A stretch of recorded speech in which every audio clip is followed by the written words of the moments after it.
At Gutter Guys, they're proud to stand shoulder to shoulder with America's heroes. Their team includes proud military veterans from every branch of the U.S. Armed Forces, men and women who know what it means to go above and beyond. From the battlefield to your rooftop, they bring that same dedication, integrity, and can-do spirit to every job. They thank every man and woman who continues to serve and make us proud to be Americans in this great country. So when you need a trusted local team for your new roof or gutters, call the crew that puts you first. Gutter Guys. Reach them today at 704-879-4384 or visit gutterguysconstruction.com. Gaston Flooring in Gastonia takes this time to salute our many veterans, past and present. Freedom has a heartbeat, and it beats because of you. You answered the call so we could stay free, and the world is better because of you. We thank you for your courage, and we are forever grateful. Thank you for proving that honor still exists. This special veteran salute brought to you by Gaston Flooring, 914 Moose Street, Suite G in Gastonia. You are ready to ride with a 2013 Honda Odyssey EXL van at Oak Grove Auto Sales and Service. It's a local trade-in and dealer service, plus brand new tires, new timing belt, brand new water pump, sale priced at $84.95. Check it out today and be sure to get a pre-winter checkup on your vehicle. Check those tires, antifreeze, brakes, shocks, windshield wipers, lights, and more. And insurance work is always welcome. That's Oak Grove Auto Sales, Service, and Body Shop, 522 Oak Grove Road, Kings Mountain, online at oakgroveauto.com, and check with them for employment opportunities. All across the Tar Heel state. Tar Heels on the run. Trimble to the cup, layup, counted in the foul. This is Carolina basketball. Long rainbow, 3-0 but net from the rookie. Out to Trimble. He'll try another triple. Counted. The home of the six-time national champion. Drives and hammers it home. This is your radio home for the Tar Heels. On Carolina Country WCSL and on the Boss WOHS. Honda Motorcycles of Shelby wants to take this time and salute our veterans. Tragically, the effort to make America and the world safer and to defend freedom around the world is not without an enormous cost to our nation in terms of primarily lost lives and those who bear the scars and the wounds of war and their families who must bear their losses. This veteran salute is from everyone at Honda Motorcycles of Shelby, 4402 East Dixon Boulevard in Shelby.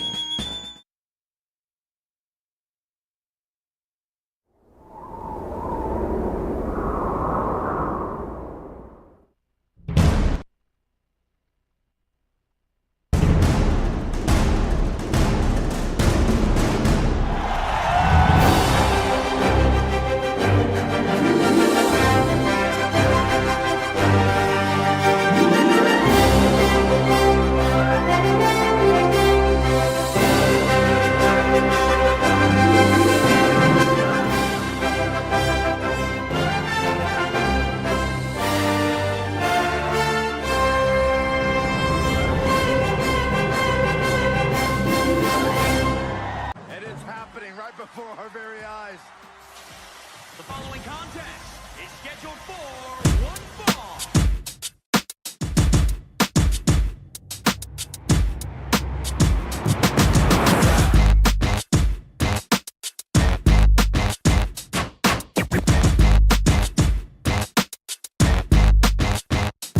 I am the incredible man. I only do things incredible can. 'Cause I am the seed of a chosen breed. You don't see too many like me. 'Cause I am one of the reasons you do what you do when you wanna be me instead of you. 'Cause I am still on beat, showing love to the streets. Come on, you know me, 'cause that's who I am.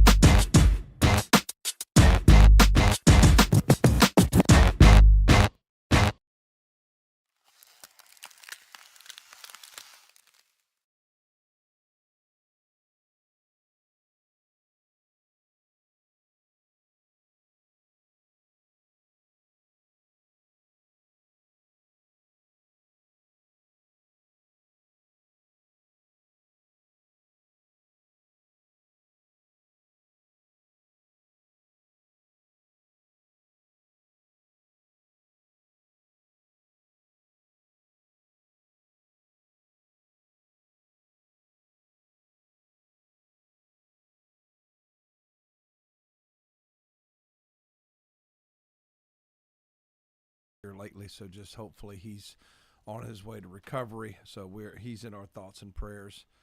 And Andy Foster as well. Yeah, and Andy Foster as well. Thank you, Kevin. You know, in the spirit of missing our friend Terry, you know, Will, if folks are watching online right now, there's the empty spot, an empty square in our screen.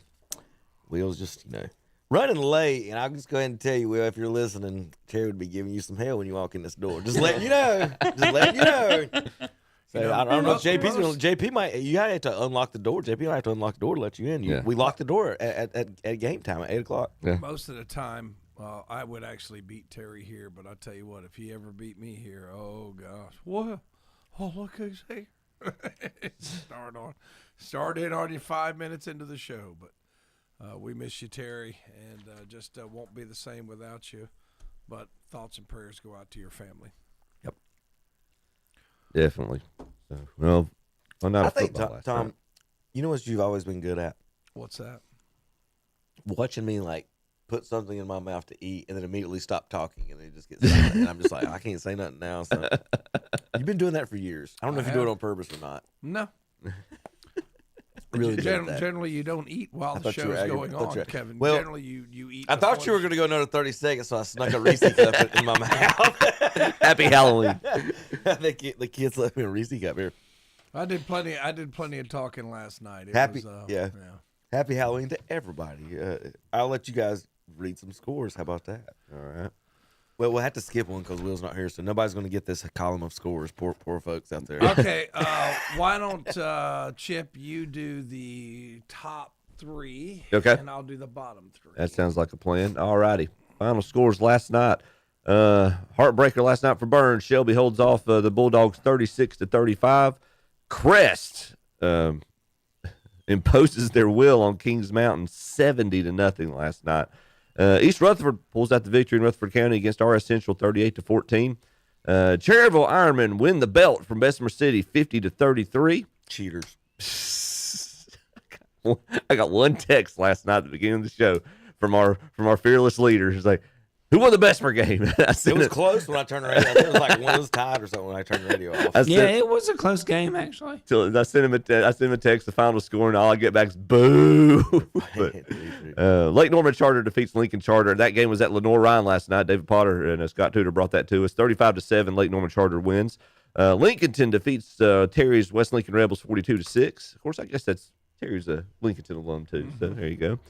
Chase shuts out Patton 56-0. Thomas Jefferson defeats Bonnie Cone 48-12. Coach Cognell, he was down early. East Burke was down early against Drone, but my goodness, they put a whooping on the Wildcats 62-8. West Iredell wins big on Bunker Hill 70-24. Hickory hangs on. This game was back and forth. This was definitely probably one of the most interesting games of the night, along with Shelby and Burns. But Hickory hangs on to defeat Bandy's 47-45. Newton Conover defeats Maiden in overtime 19-13. Is Alexander Central over South Caldwell 42-26. Hendersonville defeats Polk County 37-21. Mitchell over Avery County 63-14. Mountain Heritage defeats Charles D. Owen 42-6. Statesville over North Iredell 43-6. And Mooresville comes back to defeat the Lake Norman Wildcats 23-21. It was Ashbrook over Hunter Huss 16-0. Stuart Kramer over East Gaston 30-7. Forest View blanks North Gaston 40-0. North Rowan over Mountain Island Charter 30-21. South Point over the Ambassador Christian Lions. Yeah, that had to be. I don't know. That was I don't know what that match. That was. We got a hole in the schedule. Will y'all come up to Belmont? 48-18 winners. Ford over Fred T. Ford over North Lincoln. Yeah, 27-7. 2 years ago, you think you'd ever see that? Oh my gosh! Community School of Davidson blanks Pine Lake Prep 42-0. Christ the King big over Langtree 48-6. South Stanley over Albemarle 50-13. North Stanley over Union County 55-17. High Brighton over West Caldwell 60-12. And Watauga defeats St. Stephen's 28-18. I'll just say you see a lot of big time blowouts. I think because a lot of these teams that haven't had a lot of success, somebody's dropped out. You know, I think some guys have either quit, left the team. Yep. A lot of blowouts. Davie County over South Iredell 15-6. Irwin over North Buncombe, 42-6. Roberson over AC Reynolds, 21-14. Asheville over Inca, 20-17. Freedom. We got it right, Chip. You finally got it right. Got it right. I know that somebody was angry in the comments. We did have the score wrong. We're very sorry. We'll send you back your subscription fees. 41-0. Freedom over McDowell. And look at this one. Allegheny over the Bucking Elks. Those Bucking Elks can't even score a point. 68-0. Allegheny over Elkin. All right, guys. A couple of surprising, like you said, scores from last night. Just looking at the scoreboard, Ashbrook close game. A lot of people thought that might be a blowout. Ford, of course, with a huge win over North Lincoln. Congratulations to Fred T. Ford. Also, Shelby a 1-point win over Burns, and then there was one Hickory. That is an overtime game. Yes. Bandies. If you know, Tom, if this was college football, Bandies would get a lot of votes this year. It'd be higher in the rankings based on how pretty their losses were. Like, you know, that they almost beat Kings Mountain and then they almost beat Hickory, and so they're playing up and almost beating the teams up, and so a decent year for Bandies. That I think they're a better team than what their record says. Somebody's going to get a handful in the first round. I wouldn't want to face them in the playoffs. No, Burns, I think, was on track by the latest projection to play them in the second round. Not sure if they'll, after the loss to Shelby, if their bye will hold, because they were the last team with a bye projected. I'm sure they projected Shelby to defeat Burns. They were the favorite in that game, but we'll see what shakes out. Burns could use a week off. They got some guys that are banged up, and I didn't call last night, Chip, because you had everybody else in there, and I was like, we had talked about it enough, so I didn't call. But just a tough way to lose a game. Yeah. You know, Romello Wells over 100 yards rushing. You know, some people think that Max Davis is the only guy that can run the ball. Ussery also did some damage with a few receptions and threw a touchdown pass to Drew Dixon, of all people, on a trick play. They could have scored on that play twice. Is that the old Philly special? Yeah, they could have scored on a trick play twice, but they left it out all on the field. But I can remember in the box saying, well, all they have to do is kick a field goal. In high school, the same pros. Right. There's three things that can go wrong on a kick. You got to have a snap, you got to have a hold, you got to have a kick. And you can throw another one. You got to block too. Yep. So I never want to be in a situation where I need a high school football team to kick a field goal to win. Yeah. Because the pros make it look too easy, man. They just make it look too easy. It's a lot harder than what you think it is. And when they bobbled the snap and they went from first and goal at the 8 to first and goal or second and goal at the 13 or 14, I knew that's something you might be in trouble now. And unless you have Tom, you correct me if I'm wrong, unless you have like a kicking specialist or somebody that's all they're focused on. We do. It's not that's to that point, but a lot of teams, it's not. You talking about the pros make it look so easy. It's not. Sometimes it's not something that they put a lot of time in practice or as much prep into it necessarily as they would other aspects of the game. Yeah, and it just was unfortunate. You know, Wells got the big kickoff return, takes it back to the 18 after. Let me give a little credit to Land Farmer. Land Farmer only had 4 incomplete passes last night. He's ridiculous. And it's not like he's just playing catch. I mean, he can run and throw and hit guys on the run. Yeah. The pass on 4th and 15 was a dime, man. Wow. I mean, I had a great view of it. It looked like Burns had 2 defenders in the area, and he just dropped it right in the bucket on 4th and 15. Mm-hmm. So I mean, it was just a tough way to lose a ball game because you're like, we got it won. Yeah. Oh, we don't. Now we got it won. No, we don't. I mean, it was just tough. It was a gut punch for Burns down the stretch, but give our guys some credit. I mean, I don't think a lot of people gave us a lot of chance to win that game. And to your point, in all due respect, we all know how good Max is. Yeah. He's had a great season. Anybody who says Max Davis is all that Burns hasn't been paying attention. I'm sorry. They just. I mean, they've done good. There was somebody. So we got next week. For the folks wondering exactly what's going to happen, it looks like half the teams in our area We'll have buys. will have buys at some point. Based on last week's projections, Burns will have a bye and Shelby will not. Crest will have a bye. Kings Mountain would have a bye. So we'd only have only Shelby playing next week. How do you get beat 70-0 and Have a bye. That's what that was Steve. That was Steve's question last night. Well, it happens. Let's see. So they would be the Kings Mountain was like seventh out of the West. So 8 teams. It's the 8 teams with the bye. That's the problem, Tom. Yeah, the state when they did this, nobody said, you know what, we should probably see what the brackets might look like when we do this before we set this up. So it's a mess. You got 8 teams not playing. It's a money grab from the state. They added basically 50 to 80 teams extra for the playoffs. So there's you some gate money, Tom. I saw a lot of 2 and 7 teams in the playoffs. Correct. And 1 and 8s as well. Yeah, Salisbury was 2 and 8 this year. Mm-hmm. And you're gonna have. You can. I mean, I'm sorry, and I'm channeling David Potter right now because David and I, when we did the West Lincoln game, he brought this up, and I know this is an obvious fact. You can have 8 state champions. That just waters it down a little bit for me. They probably should have waited the looking at the Tom at the 1As. There's only 2 teams with winning records in the playoffs in the 1A. So wow, that put it that way. That's in the West. Of course, when I say that, that's in the West. I haven't paid that much attention. But in the West, there's only 2 1A teams listed on the brackets as have winning records. So there you go with that. It's Robbinsville and I can't remember the other one. All right, looking at the power poll going into next week. It's going to be, looks like Ashwick staying number 1. To Hickory beat East Lincoln, correct?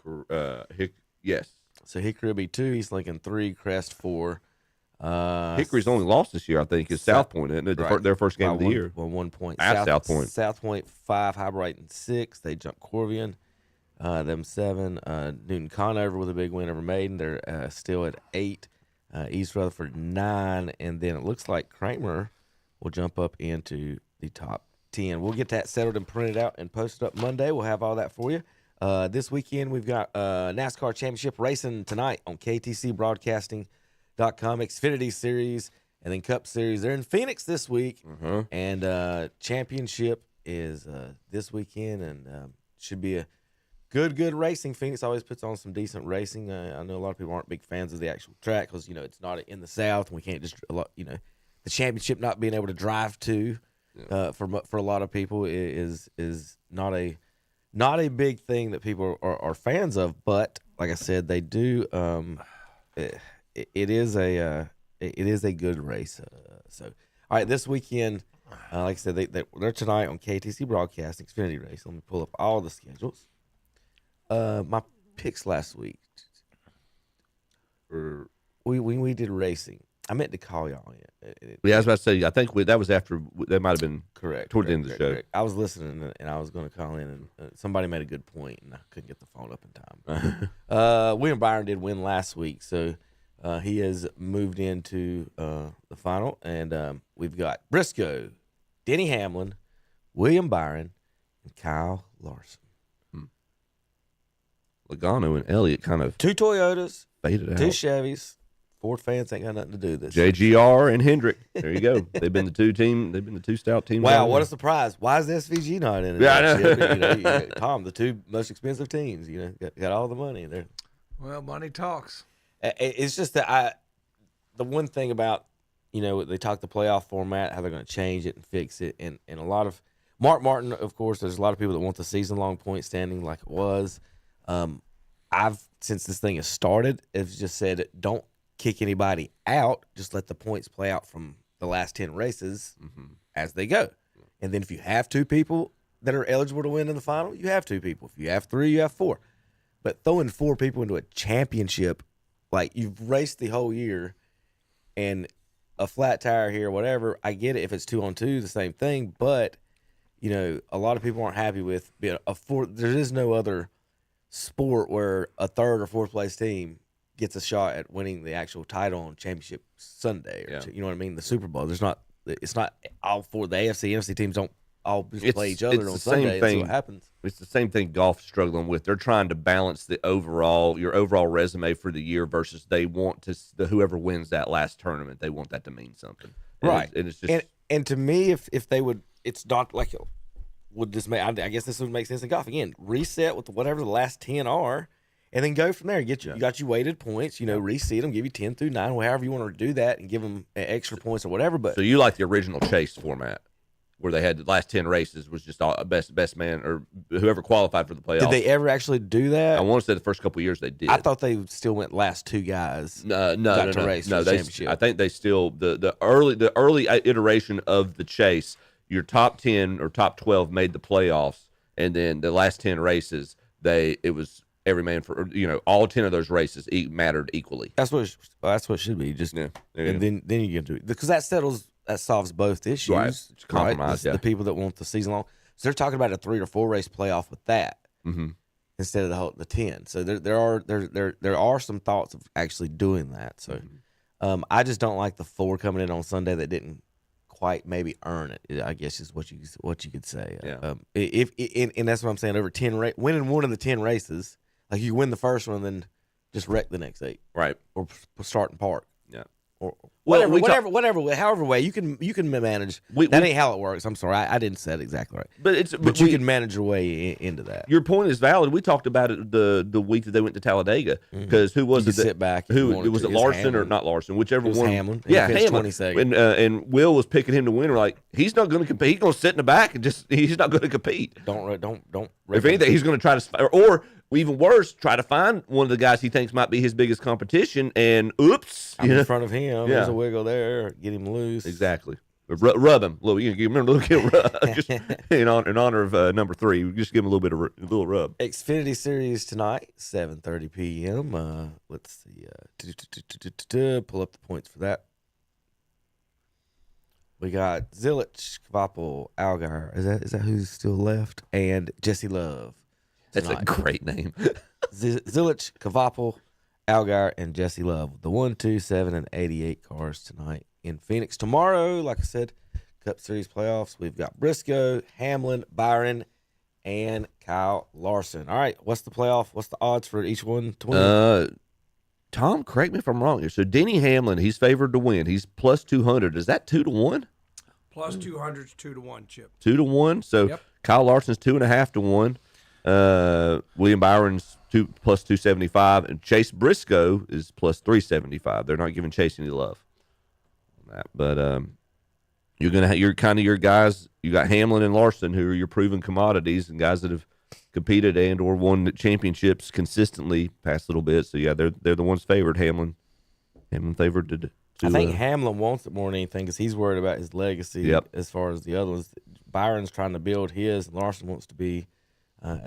As well. I think Briscoe's just happy to be there. Larson's really good at this track too. So I'm going to have to pick Kyle Larson to win this race. Tommy, who you going with? I'm going with Larson. I think he's the best driver in the field. Chipper? That's the smart pick, guys. I'll go a little bit different. Let's say William Byron. I think Denny Hamlin just makes too much sense. I think something's going to go wrong. I'm going to go with William Byron. I think the world is pulling for Chase Briscoe. Yes. There you go. When we return, we've got we've got bad picks today, college and NFL style. We've got World Series to talk about. NBA just started back up. I know you guys are excited about that. LaMelo's looking great, Tom. Yeah. All right, we'll be back in a minute. Go ahead. I didn't know Colin Sexton was playing for the Hornets. Yep, mate, we traded for him. Yeah. I missed that. I was listening. I was like, because I was listening on 92.9, and I'm listening. I was like, wait, Sexton? Wait. Who they played then? I can't remember. I was like, is he playing for the Hornets? He should be the starting point guard.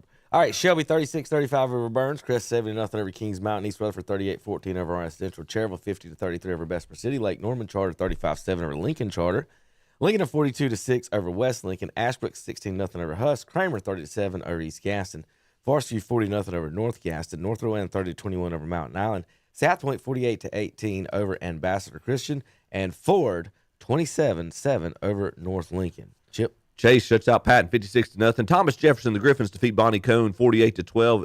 Coach Cogdell and East Burke defeats Drawn 62-8. West Iredell wins big over Bunker Hill 70-24. Hickory in overtime hangs on to beat Bandy's 47-45. Newton Conover defeats Maiden in overtime 19-13. Thursday night, Pine Lake Prep Community School of Davidson defeats Pine Lake Prep 42-0. It was Christ the King over Langtree Prep 48-6. Good night for Stanley County. South Stanley defeats Albemarle 50-13, and North Stanley defeats Union County 55-17.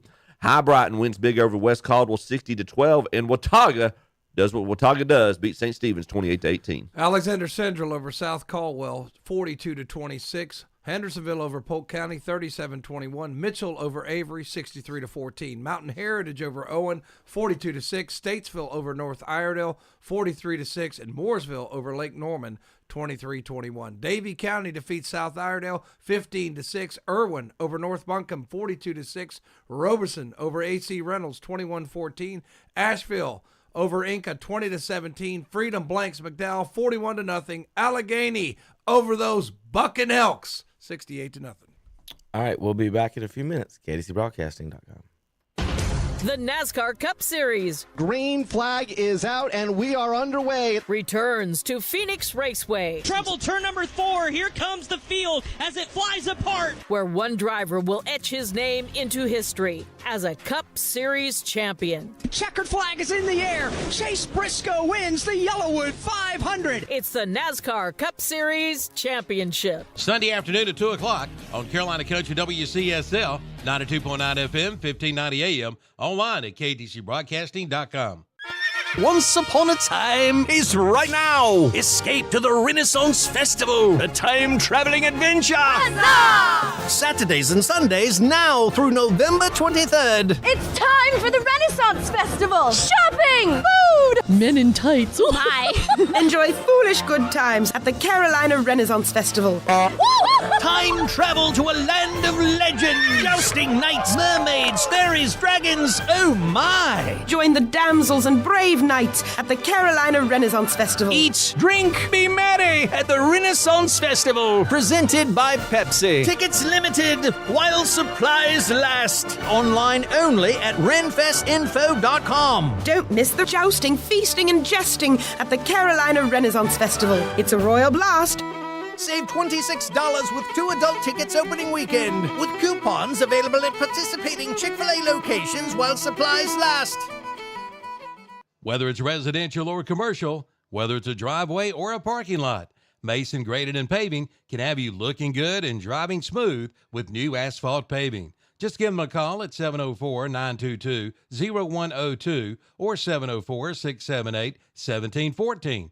They'll be more than happy to come out and give you a free estimate. I did, and I highly recommend them. That's Mason Graded and Paving. Again, call 704-922-0102 or 704-678-1714. And be sure to check out their Facebook page, too.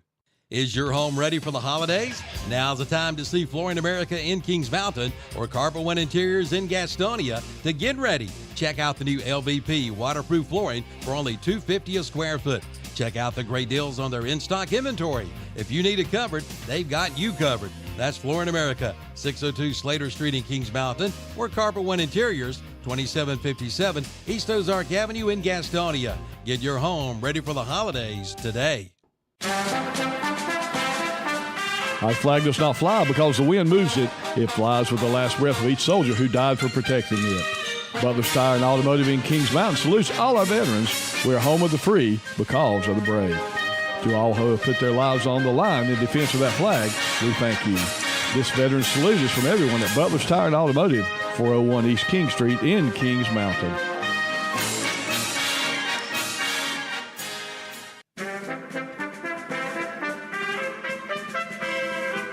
Hometown Hardware in Kings Mountain takes this time to salute our men and women in uniform and those who have gone before. We sleep peaceably in our beds at night only because of your courage, always standing ready to fight for our freedoms. Thank you and your families for the sacrifices you have made in the name of freedom. This veteran salute is brought to you by Hometown Hardware, 110 South Railroad Avenue in Kings Mountain. Open 7:30 a.m. until 5:30 p.m. Monday through Saturday.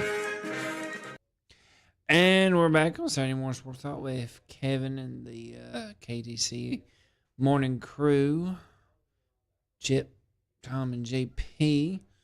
Rest in peace, Terry. We'll miss you always. They'll eventually get back on. We're here, JP. We were listening to you till it got dangerous. So. I had you in my ear. Well, good morning, everybody. Breakfast brought to you by McDonald's of Cherry. I want to thank them. Of course, I had an egg and cheese biscuit and a strawberry smoothie. Chip, what'd you have this morning? Sausage and egg biscuit, delicious. Thank you very much, JP. Thanks for getting it. We're about to split. We're about to split wheels. You want the top part or the middle part? Which one? Which part? What did Will Tom, get? what'd you have this morning? I had a bacon, egg, and cheese McMuffin, a hash brown, and a coffee. How about JP? I actually got a sausage biscuit this morning. There you go. All right. So, for the folks listening on the radio, this show is live on YouTube. You can always go back and watch and listen to the show, and check back in on everything and see how we. And if you're a NASCAR fan or an NBA fan or NFL, you can always go back and watch that segment anytime you want and rewatch the show. So, tune in to that anytime you can. Share with your friends and family as well. And all right, we've got, of course, controversy. Dum dum dum. Tom, are you ready? I am ready. This is your call. You're the umpire. Tell us about the play last night in the World Series. You know what I'm talking about? You're asking me about a play last night in the World Series? Yep. After I was at Shelby High School from relatively like 5:30 to 11 o'clock. I didn't know if you checked your Twitter like I did when I woke up this morning and checked the news. No. All right, Tom. Well, so I'm going to tell you the play, and then I'm going to show you. Okay? You with me on that? I'm right here. Okay. Now, so ball to the outfield, Tom. You know, a lot of these youth fields and stuff have temporary fences or a hole in the fence or wherever. It doesn't matter if it's in the outfield. But the general rule, if a ball goes under a fence, what are the players, umpires, and everyone supposed to do in that situation? Ball goes under the fence? Correct. Time. First thing you do? Who calls time? The umpire. Well, he's going to raise his hand to say, I can't get the ball. And then that's what I'm saying. We got to go through the procedures. So now, let's go over this. Once the outfielder raises his hand, is that an automatic time, or the runner supposed to keep running until the umpire determines that the ball is actually stuck? You still have to. Just because he threw his arms up doesn't mean. I mean, you got to look and make sure. The time is on the umpire, not the player. Correct. Right. Correct. And then it doesn't really matter because even if they keep running, you might take 2 or 3 seconds, and like say he rounds the next base. We're just going to say time. All right, I determined when the ball went over, you had to achieve second. Correct. So that's why I'm going to award my bases. The last base you achieve was first. Now, what happens, Tom, when the ball is technically not under the fence and lodged and the outfielder still throws his hands up? What happens then? I mean, you're going to. That's what I was asking about telling the player, like on offense, you tell your runners to keep running in that situation. Yeah. So if you're an outfield umpire, the player raises his hands, you start running out there to look at the ball, and you determine that it's not lodged. What happens in that situation? You're not going to say anything. You don't say anything because anything you say might kill the play, so you just don't say anything. Just because he threw his hands up doesn't mean that you're not going to call anything. You're gonna watch what happens. The ball is still live. I mean, he can do whatever he wants. If you determine the ball had not gotten out of play. It's kind of like a fair ball. You don't say, that's fair. It's just you point and you just look. You don't say anything else. No, you're just going to – I see the ball. I'm not going to say anything. So this is the World Series last night. Blue Jays hit it to the wall. Player says it gets stuck. Tying runners on base. Correct. For context. Well, I'm going to pull the actual video up first. But Okay. I wanted to make sure I wanted to talk to Tom about the umpire. Let's get through what's supposed to happen and I'm going to go out there and see the ball. I'm going to say, keep playing, keep playing. I mean, I'm going to do that with my body language. I'm just going to look at the ball. You're not going to say anything. It's the minute you say something, that's when you can interfere with the play. Yep.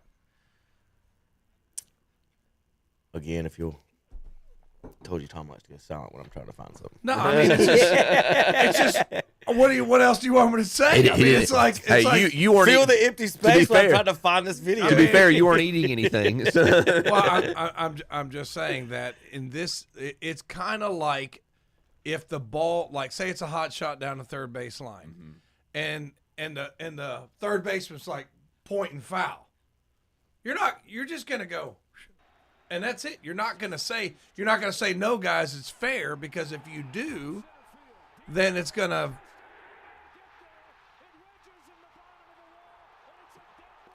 Well, I just wouldn't. I mean, that ball. He picks it up and throws it in then, Tom. Right, I know. So how stuck was it? Yeah, I know. And they're going to take run off the board, aren't they? Yep. Wow. Wow. Go ahead, Will. So fly ball, left center field, hits the bottom of the wall and the ground at the same time. I wish he would have shown the video of him rolling the ball out. I'll find another angle of him trying to get the ball out, hopefully. But yeah. So I mean, by the book, the ball was lodged. So you think correct call there? If the ball's lodged, you can. Yeah, it was lodged. It was lodged. So I mean, if you read the rule book, that's what it'll say. You know, if a ball gets out of play, if it's lodged, then you can. Yeah, that's weak though.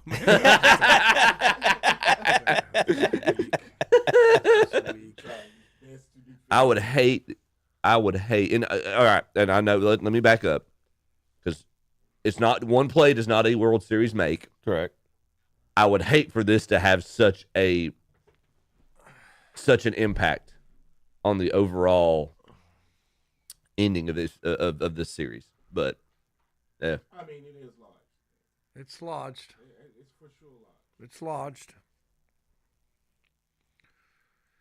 Dun, dun, dun. I want to see him grab it. I need my Matlock music. I know. I want to see him grab the ball. Yeah, I was trying to find a video of him grabbing the. What was his name?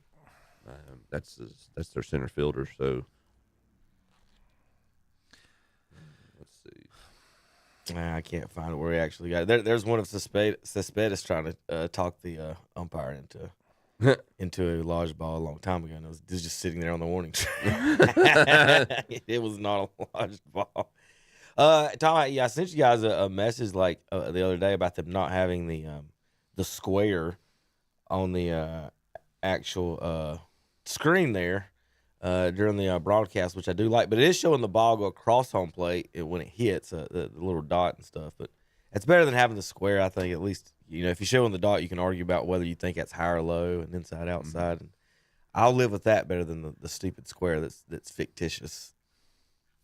And is a good for most of the batters the top of it is a good 6 inches too low.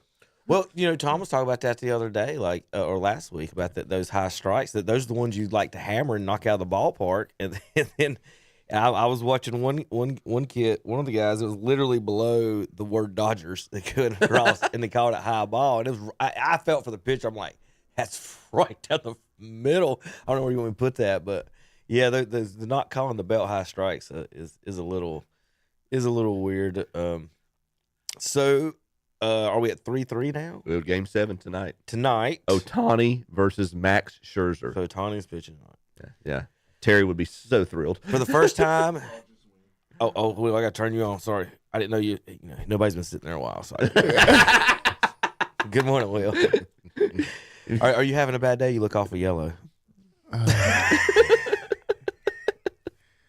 Oh Lord. The guy's bright. Look at and him. green too. Yeah. All right. So, hey, did you guys know? And this is another Terry wouldn't be happy about. For the first time in Major League history, the season starts and ends outside of America. I saw this. Season started in Tokyo, Japan. It'll end in Canada tonight. No more America's pastime. Shane Van Gisbergen's throwing out the first pitch, I think. That's where you going with that? that is the rule, Kevin, and I know that's in the high school rule book. The word lodged. Yeah. So I mean, lodged is lodged, man. The umpires did get it right, but it takes so long for you to show the video because you want to quiz me before the video, but the ball was clearly lodged in that fence. So I mean, it's weak. It's like it's weak. It's just weak, but by the rule, that's what it is. You know what I mean? It's a technicality. It's kind of one of those things where it's like, man, you could clearly just reach down and get that ball, but since the rule book does say lodged, that's why he did that. And you know what? It's a smart play. Right. I mean, it's a smart play because now situational. I'm putting this on the umpire. Yeah. Now it's not me. What's the rule book say, Blue? I know I can reach down and get that ball. Situational awareness. It's just, a lot of times the see ball, play ball, but that's not what's in the rule book. Yeah. You know what I mean? That's not that would be a classic see ball, play ball. Mm-hmm. But that's not the baseball rule, man. That's just tough. I don't know if you watched the clip last week of my jersey and I sported your Blue Jays helmet. Yes, I did. I'm excited. And I really. They're done. You don't think the Blue Jays are going to win? No. Game 7 at home in Canada. If they can't, if you can't win one, they got to beat Shohei. They got to beat the show. Joe Carter's in the house, guys. I was about to say, if he's not throwing out the first pitch, he should be. The ghost of Joe Carter's. Yeah. I don't know if he's alive or not. Joe Carter is alive.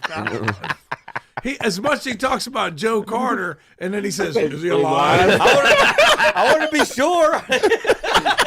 I felt worse if he was dead. I feel better now. Kevin, I took the better of those. Did you have that Mark? Where's that Mark McGuire thing I brought you in there? It's down the hall. I found him an old one from the '90s. You know what? Now I need to find a Joe Carter, and then just bring it in and say, you know what, Kevin, Kevin, Joe Carter is alive. Okay. In your office. I got a question for you guys. 65 years old. How much do y'all know and are familiar with Japanese legends? None. They teach that. Apparently, Chip, they didn't teach that at Crest High School. What about Irwin? No Japanese. If they didn't teach it at Crest, seriously, if they didn't teach it at Crest, they didn't teach it at Irwin. What is that supposed to mean? I'll say this. Y'all way country. Y'all hillbillies.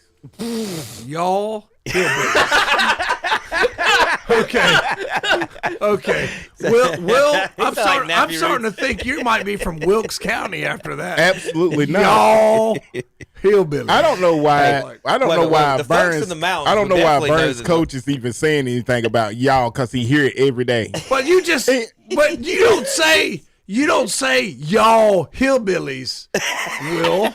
You don't say that. You say you guys are a bunch of hillbillies. That's what you say. Here's the thing, y'all. I'm from Cleveland County. I don't say you guys. I want that on a T-shirt. Y'all hillbillies. You would make millions. I guarantee the folks in the mountains will know the legends. Y'all, whatever you're reading and learning about. I guarantee the Native American folks know these legends. They spread around. So I got you a legend. Japanese. You ready? It's called The Curse of the Colonel. You ready? KFC? Yes. Yes. There is a I'm Japanese... not even going to say nothing. Tommy's going to get on to me because you said KFC. So wait. There's a Japanese urban legend that holds that the ghost of the KFC founder, Colonel Sanders, once placed a curse on the Hanshin Tigers Japanese baseball team, and a fan has been showing up to the games to troll the Japanese players in a Colonel Sanders outfit behind home plate in Toronto. That's some in-depth research, and that's hilarious. They're trying. He's trying to spook Shohei Ohtani in a Colonel Sanders. I hope he's back outfit. behind home plate tonight. I mean, I don't think they're this close to having Pedro Serrano out there sacrificing chickens right now. Jobu. Next game, Jabu's going to be sitting there with the Colonel.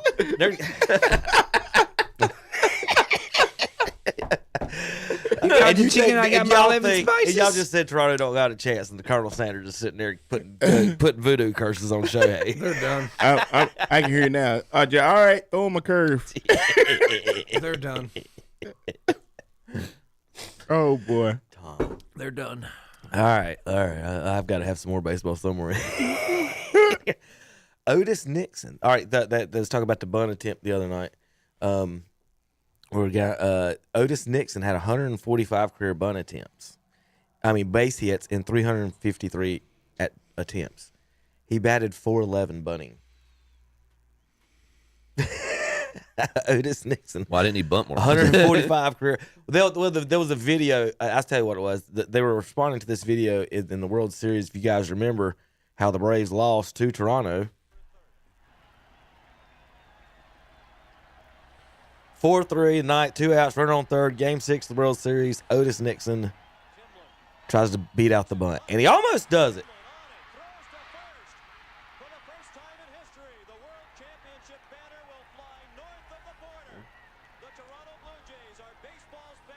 I mean, when you bat 400 doing what you just did, I mean, that's not a... So a lot of Braves fans weren't happy about that, but like you just said, like, Tom, I mean, bat 411 doing it. And if you do remember, Otis Nixon exactly was the best hitter. I wonder what his batting average was. It was probably like You know where he went to college, right? No. Lewisburg College. Really? Mm-hmm. Where was that, Lewisburg? Yeah. He almost beat it out. That's what I'm saying. Let's see how close he got. I mean, he's clearly out. Right. You know. It's close. Oh, that's close. I mean, he just got to get that foot down.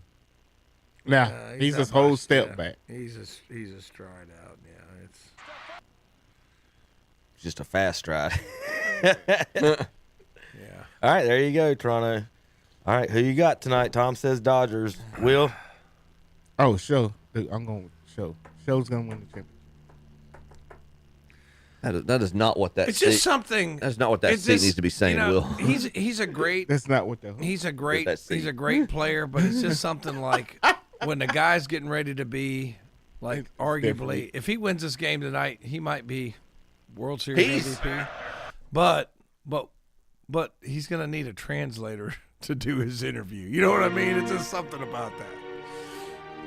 He still needs a translator. Especially after last year. He needs another. He needs a different translator. We really doing this? We doing Old Canada? Is that who you predict? I wish I would take my hat off for Old Canada. Blue Jays Game 7 Magic, baby. Come on, Donnie Baseball. Don't let me down. Go Bluebirds. Your first World Series. America is pulling against the Dodgers tonight. Tommy. America is pulling for. He got his head off. I don't know what he's doing. Then you got on me for saying I don't know what this he's doing. dude got his hat off for Old Canada. I'm showing respect. I mean, I'm showing respect for what? Will, I got on you for saying y'all hillbillies. Not y'all. Accusing someone else to be in country. Y'all and then yeah, he's actually, you know, he was pulling for Canada in the War of 1812 too. So, I mean, it's like things would be different today. Back in the day. We'll be right back. KDCBroadcasting.com. This month's Scholar Athlete of the Month is Alexis Martin of Burns High School. The award is sponsored by McDonald's, KTC Broadcasting, and What'sUpShopper.com. Alexis is the daughter of Kelly Martin and is a senior at Burns. She plays volleyball and also set the career assist mark with over 1,000 assists, the first ever at Burns High School. Alexis has a 4.234 grade point average and advanced courses in history, psychology, ACA, and English 1 and 2. She participates in Work 2030 and is a member of the New Beginnings Church. Community activities include helping with the prom, the North Shelby Games, and prom. After graduation, Alexis is planning to enroll in a 4-year university nurse practitioner program. The McDonald's KTC Broadcasting What'sUpShopper.com Student Athlete Award recognizes not only the accomplishments in athletics, but also for overall achievement in the classroom and community. Sponsored by McDonald's, KTC Broadcasting, and What'sUpShopper.com. The sanctity of our battlefields, monuments, and veterans institutions is of utmost importance to preserve military history and pay respect to those who fought for our freedom. Moss Realty in Gastonia takes this time to salute our veterans. America's veterans embodied the ideals upon which America was founded more than 248 years ago. This special veteran salute is from everyone at Moss Realty, 945 North New Hope Road in Gastonia, online at mossrealty.com. Like them on Facebook too. Call 704-865-5555. Honda Motorcycles of Shelby wants to take this time and salute our veterans. Tragically, the effort to make America and the world safer and to defend freedom around the world is not without an enormous cost to our nation in terms of primarily lost lives and those who bear the scars and the wounds of war and their families who must bear their losses. This veteran salute is from everyone at Honda Motorcycles of Shelby, 4402 East Dixon Boulevard in Shelby. They're kicking off the savings at Abernathy Chevrolet Buick GMC in Lincoln. You'll score big. Truck Month was so good last month, it's been extended through October with extra big rebates on GMC Sierras and Chevy Silverados, plus Super Bowl low financing. And prices have dropped on the full line of SUVs with the lowest rates of the year. And don't forget about their pre-owned Car Bravo vehicles, the biggest selection of the year. You'll be a winner with a stop in at Abernathy Chevrolet Buick GMC, 1445 East Main Street, Lincoln, online at abernathychevrolet.com. Our flag does not fly because the wind moves it. It flies with the last breath of each soldier who died for protecting it. Butler's Tire and Automotive in Kings Mountain salutes all our veterans. We're home of the free because of the brave. To all who have put their lives on the line in defense of that flag, we thank you. This veteran salute is from everyone at Butler's Tire and Automotive, 401 East King Street in Kings Mountain.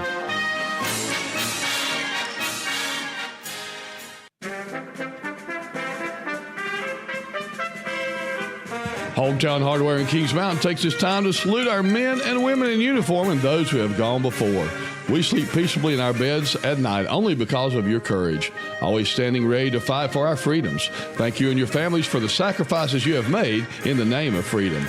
This veteran salute is brought to you by Hometown Hardware, 110 South Railroad Avenue in Kings Mountain. Open 7:30 a.m. until 5:30 p.m. Monday through Saturday. And we're back on Saturday Morning Sports Talk with Kevin and the gang. Good morning. It's welcome to our weekly gambling segment with the Italian stallion Tom Zinafani. He's going to explain everything. Italian stallion. Explain everything. For me, here's a bulldog. I would bet anything he's used that term before. No. Not that he'll claim. Spring Break '93 that came out of Tom's mouth. No. Danny, he said it before. Yeah, call in Danny. Danny said it before. For sure. No. It's not a term I'm going to use. Although Willie Green always referred to me as Rocky every time he saw me. That's because I tried to fight a JV basketball coach over the clock one time. So ever since then, and that's where I tell my story. Like, Willie will, Rocky, what's up, Rocky? You gonna fight somebody tonight? I'm like, no, Willie, I'm not. But I always say, like, every time I talk about Willie Green, his hands were like twice the size of mine, because he played NFL ball and he would crush my hand. And I made the mistake of saying, don't crush my hand, Willie. And guess what he did every time I took his hand? Crush my hand. But no, I don't use the term Italian stallion. No, that's just so, anymore. It's just so bad. It's so bad. It's so cheesy. It's so 70s. No. So the Hornets, Terry Rozier, former Hornet. Oh, boy. Arrested along with Chauncey Billups. Portland. You didn't say it right. Chauncey. Chauncey is NBA Hall of Famer. And it was. Sad. If you don't forget, Gilbert Arenas was arrested about a month before all this started going out, and he got out of jail like the next day, and he was dancing on Twitter and stuff. So, somebody snitched, and this is way bigger than it is. Than it is right now. I'm just going ahead and tell you guys and warn you guys. The last two nights, Harden, and I'm trying to remember the other player. Their over/under on points was 20.5. And at halftime, they had 20 and didn't score a point in the second half.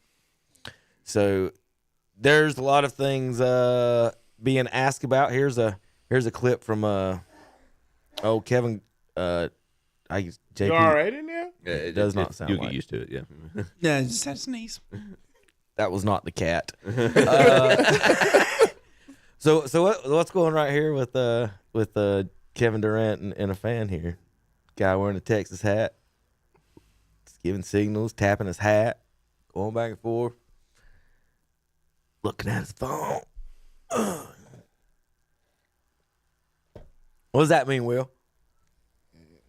So Terry Rozier was telling gamblers when he would leave games early, basically fake injuries, and so they could take the under on his stats.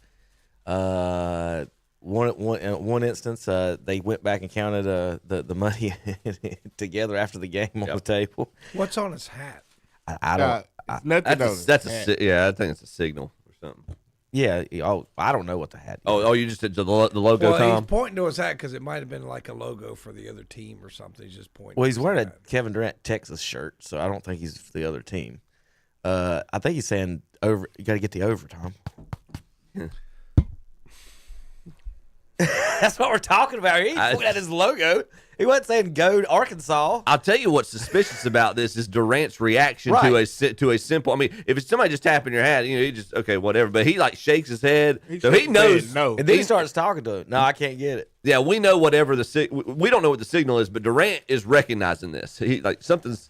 I just can't believe Kevin Durant would be involved in stuff like that. Well, like they say, anybody can be involved in it. I was watching one of the guys from the Mobster saying it's not everybody. You know the referee. You can easily get to the referees are the easiest ones to get to in the NBA. He said the players, the over unders. That's basically how they get their money back. Is basically what Terry Rozier was doing right there.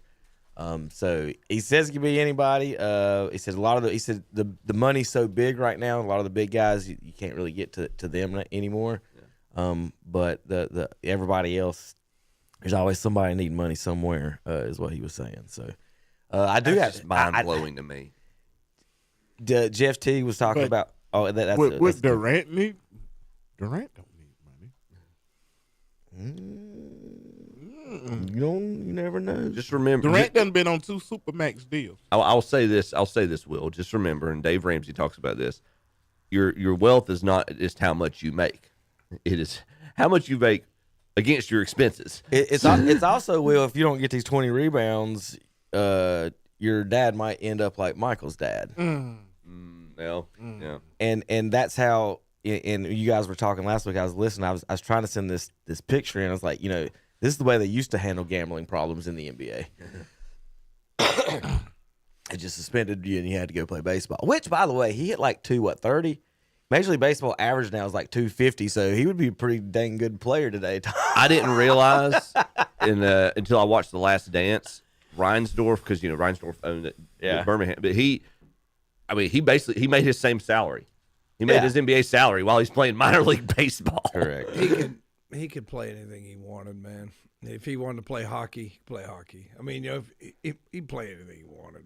I mean, it's just some guys are like that. He was hitting a higher average until they started throwing him curveballs. You know what I mean? if he'd have stayed long enough to learn how to hit a curveball, he needed to start talking to Joe Booth. Yeah. No, the best line in that movie is the one is what he says. He stopped talking to Joe Booth. The best line in that one is he tells that the old pitcher that Jesus Christ can't hit him with the curve, can't help him with the curveball. You telling me Jesus Christ can't hit a curveball? That's the best one ever. Great line. Yeah, I don't think you're going to cross up Jesus, are you? That's like Lee Trevino when he got struck by lightning. People asked him, "What are you going to do next? What do you do next time if you're stuck on a golf course with a thunderstorm?" He's like, "Next time I'm going to hold up a 1-iron. Even God can't hit a 1-iron." How about LaMelo? Let's see, if Will figures out what happens here.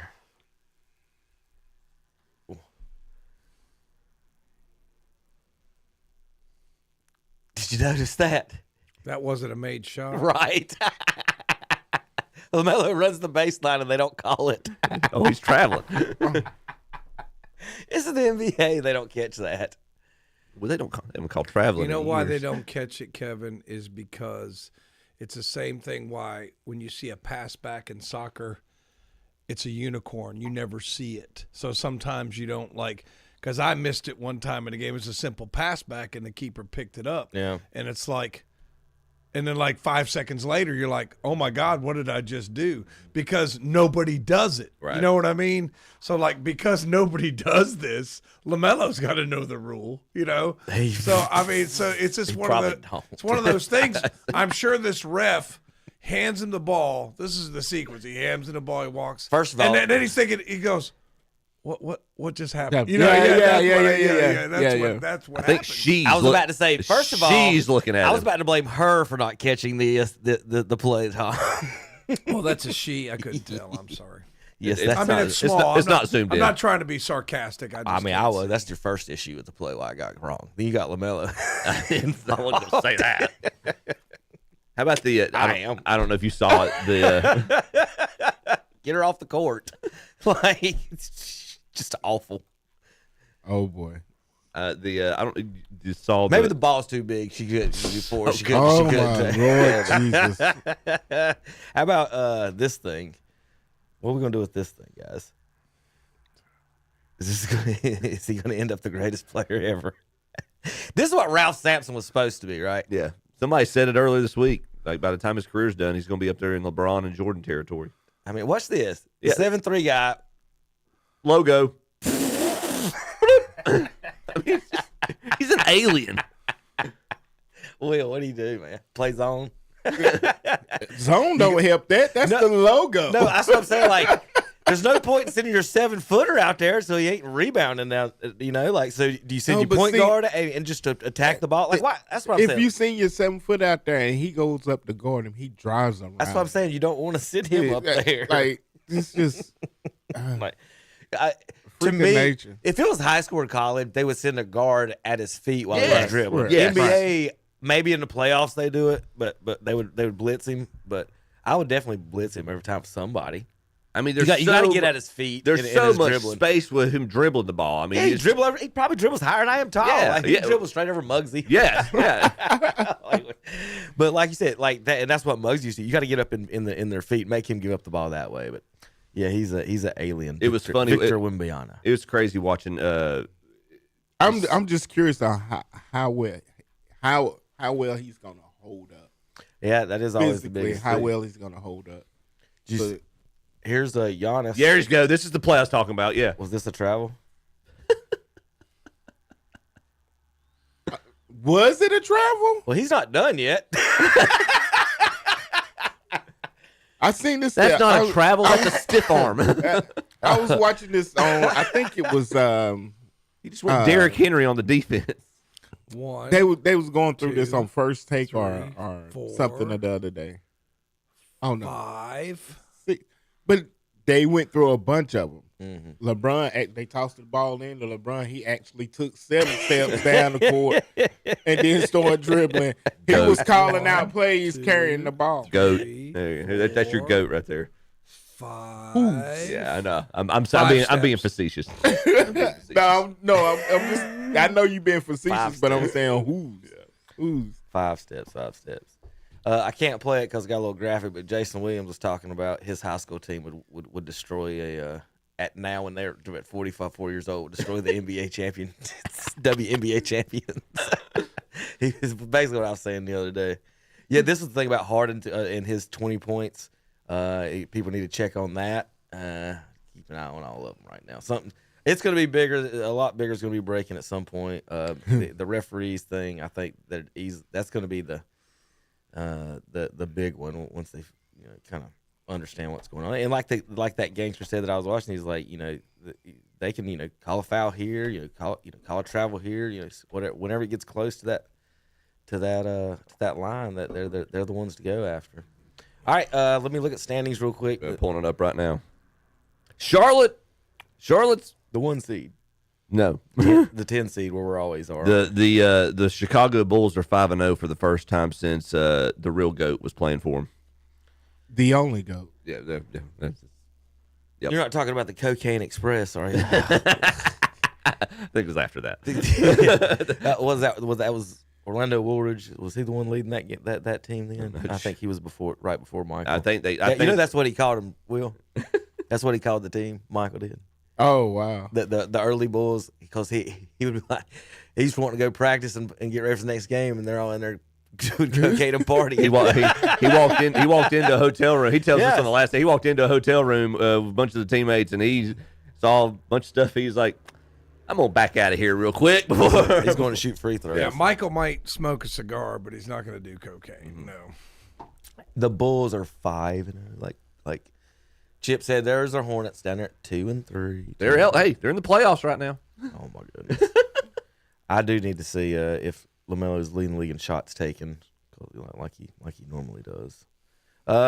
Just Giannis 36 points a game. All right, Will, I got a question for you. The younger generation.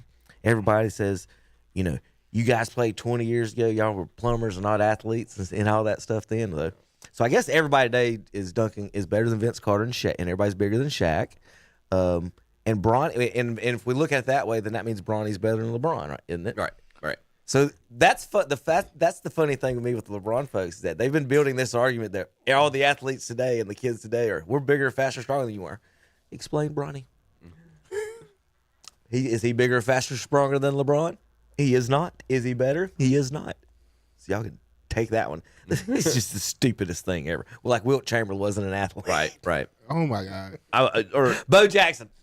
Plumber. Dominique Wilkins, Bo would be delivering DoorDash today if he was an athlete today. There's one man you didn't mess with is Bo Jackson. Herschel Walker. Did y'all hear Brian tell the story last night about one of his coaches taunting Deion Sanders? What? He was talking about a coach telling him one time about he was Did coaching. that make the airwaves? It was on the Ironman pregame show. Oh, okay. He told it here last night. Okay. They did. Okay. Yeah. Brian Ferree. I'm sorry. Yeah, I thought you meant during the pregame. No, Brian he was Brandt. talking during the during the Ironman one. He was talking about the Clemson coach hollering at Deion that he wasn't any good. Deion returned at 60-something yards. He of course ran back by him and said, "It's on you, coach." But, that one's for you. Yeah, that's the ones you don't pick on. But he said, "That one's for you, short coach." Yeah, you shouldn't be talking junk on the sidelines, bro. Said Clemson's head coach was all over him, like you made him mad. What did you do to make him mad? Don't make him mad. Well, what he should have come back to the coach. Well, I ain't the one that kicked to him, coach. I thought y'all were kicking it out of bounds when I was talking junk. Yeah. You want to kick to him? We've got, 3, 6, 7, 8 players averaging 30 points a game right now.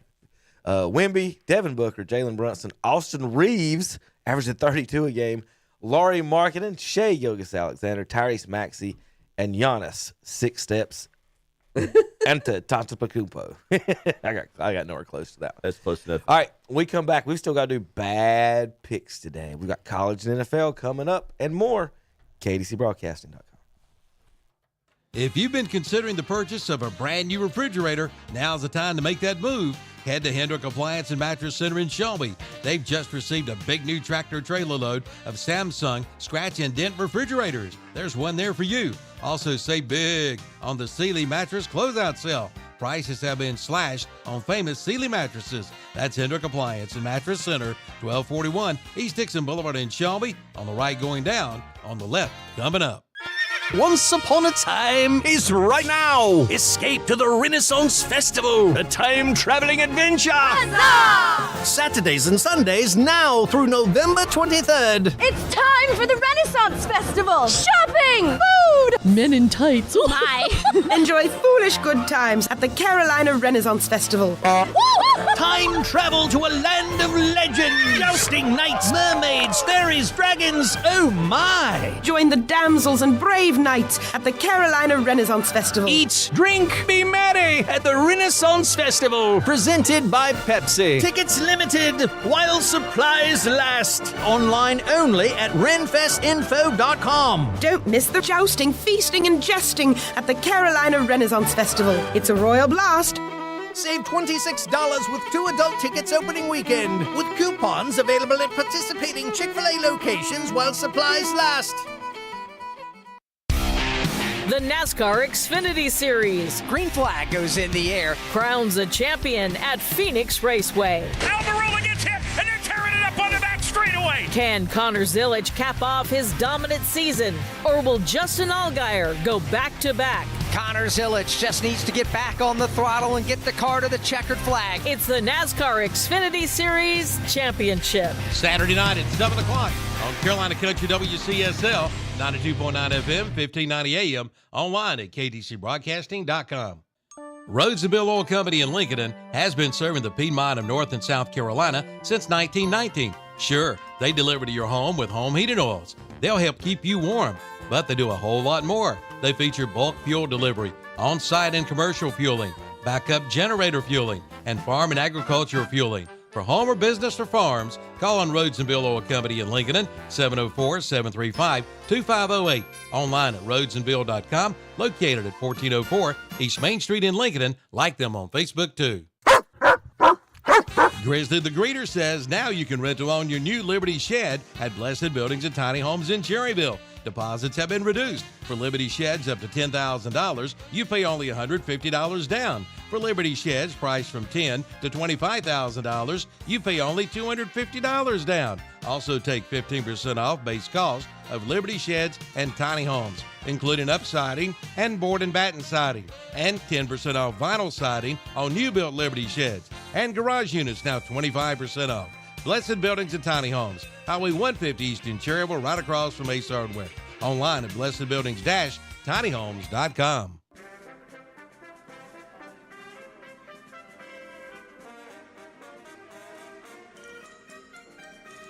Sellers Service Center on the Dallas-Cherryville Highway knows that every ounce of our veterans' courage has fortified our nation. We thank you for your fearless service. We salute you for your unwavering spirit and heroic efforts. Your bravery is the reason we can wake up each morning with peace of mind. This veteran salute is brought to you by Sellers Service Center, 7156 Dallas-Cherryville Highway, right outside of Cherryville. Open 8 to 5 Monday through Friday. Like them on Facebook, too. And we're back on Saturday Morning Sports Talk with Kevin and the gang. Maybe Junior, you couldn't wear shorts to school. All right, JP. How are you, sir? I'm good. Doing good. All right. Did you have a good Halloween? Well, yeah, I was here, so I mean. All right, he came in with his lightsaber. Did you eat some candy last night, JP? I did, yeah. All right. Not going to tell me what kind. Well, I mean, I got it from your bucket, so. Oh, he didn't want to tell me he stole it out of my. Well, no, yeah, it's fake candy. You didn't say where I got it. I mean, Good point, Jay. He got Pete's fish box beforehand, right? Yeah. There you go. Oh, hey, thanks for saving me some devil crab. So yeah, I didn't know if I was supposed to. You weren't here, so. I know. You're a good man. All right, let's go over some college football stuff. Sorry. So, I don't like them because they accidentally beat App one time. But Coastal Carolina has been putting on. I think that was an accident. Yeah, it was. Coastal has been putting on some shows. You know about their free food, right? If you buy a ticket, you get a hot dog and pizza and a drink like anytime you want it. I think once a quarter. I don't know the exact rule on it. This weekend, they went glow in the dark. I can't play because they will probably get kicked off YouTube for their music because they're not the band. But Coastal Carolina entered the field in glow in the dark uniforms. Like or don't like? Don't like. I mean, it's fine, but that's kind of a waste, isn't it? You're not going to play in the dark. Duh. Don't hate. Now. Not hating. Now, I'm just saying this is a dumb idea. You wasted money. You might not like that, but what about halftime show? Is a medieval times performance with the Chanticleer. Man, that's sparks and everything. Look at that. Kind of violent. Y'all ever been to medieval times? Yes. What do you think about the medieval times halftime show? I think it's pretty cool. Okay. Oh, there you go. What if they were in glow in the dark? Now that should have been glow in the dark. That would have made more sense. JP's like, break out the lightsaber. That would have been. That would make more sense if that instead of medieval times, do Jedi versus Sith. Have a Chanticleer be a Jedi. There you go. Now y'all remember Jedi versus Sith versus bounty hunter. Okay. Wow. All right, we're going too deep. All right. So y'all remember last week we talked about the University of Delaware's potties, right? The potty wall. Will's favorite. The pee wall. All right. Disgusting. I know you. Now, I've got a sponsorship deal, but not for this school. Another school, James Madison. Okay? Stay with me. Because I got to show it. I got to sneak up here and show it to you.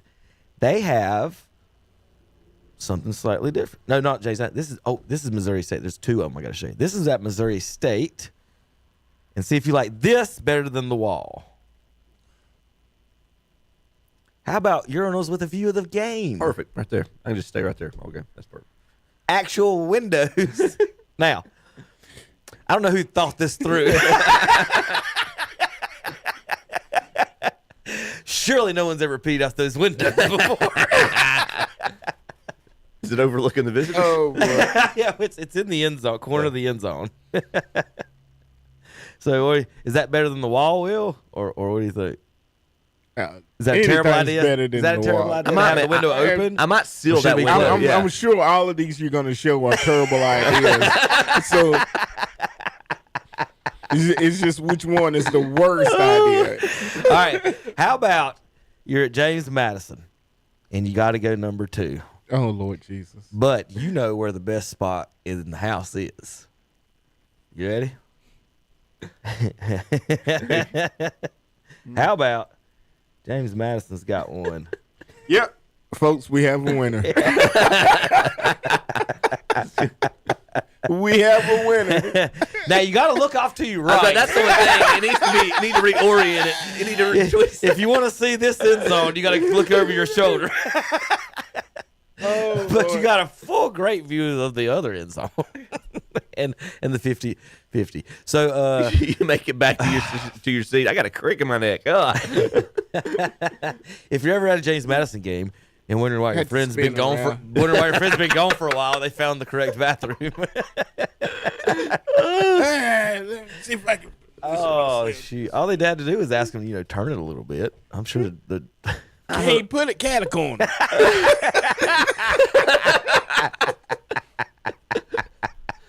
I hope Gardner Webb plays him sometime. I want up there. I want to go. That's awesome. See if I can find that. All right, Will, you've done some film study before in your life.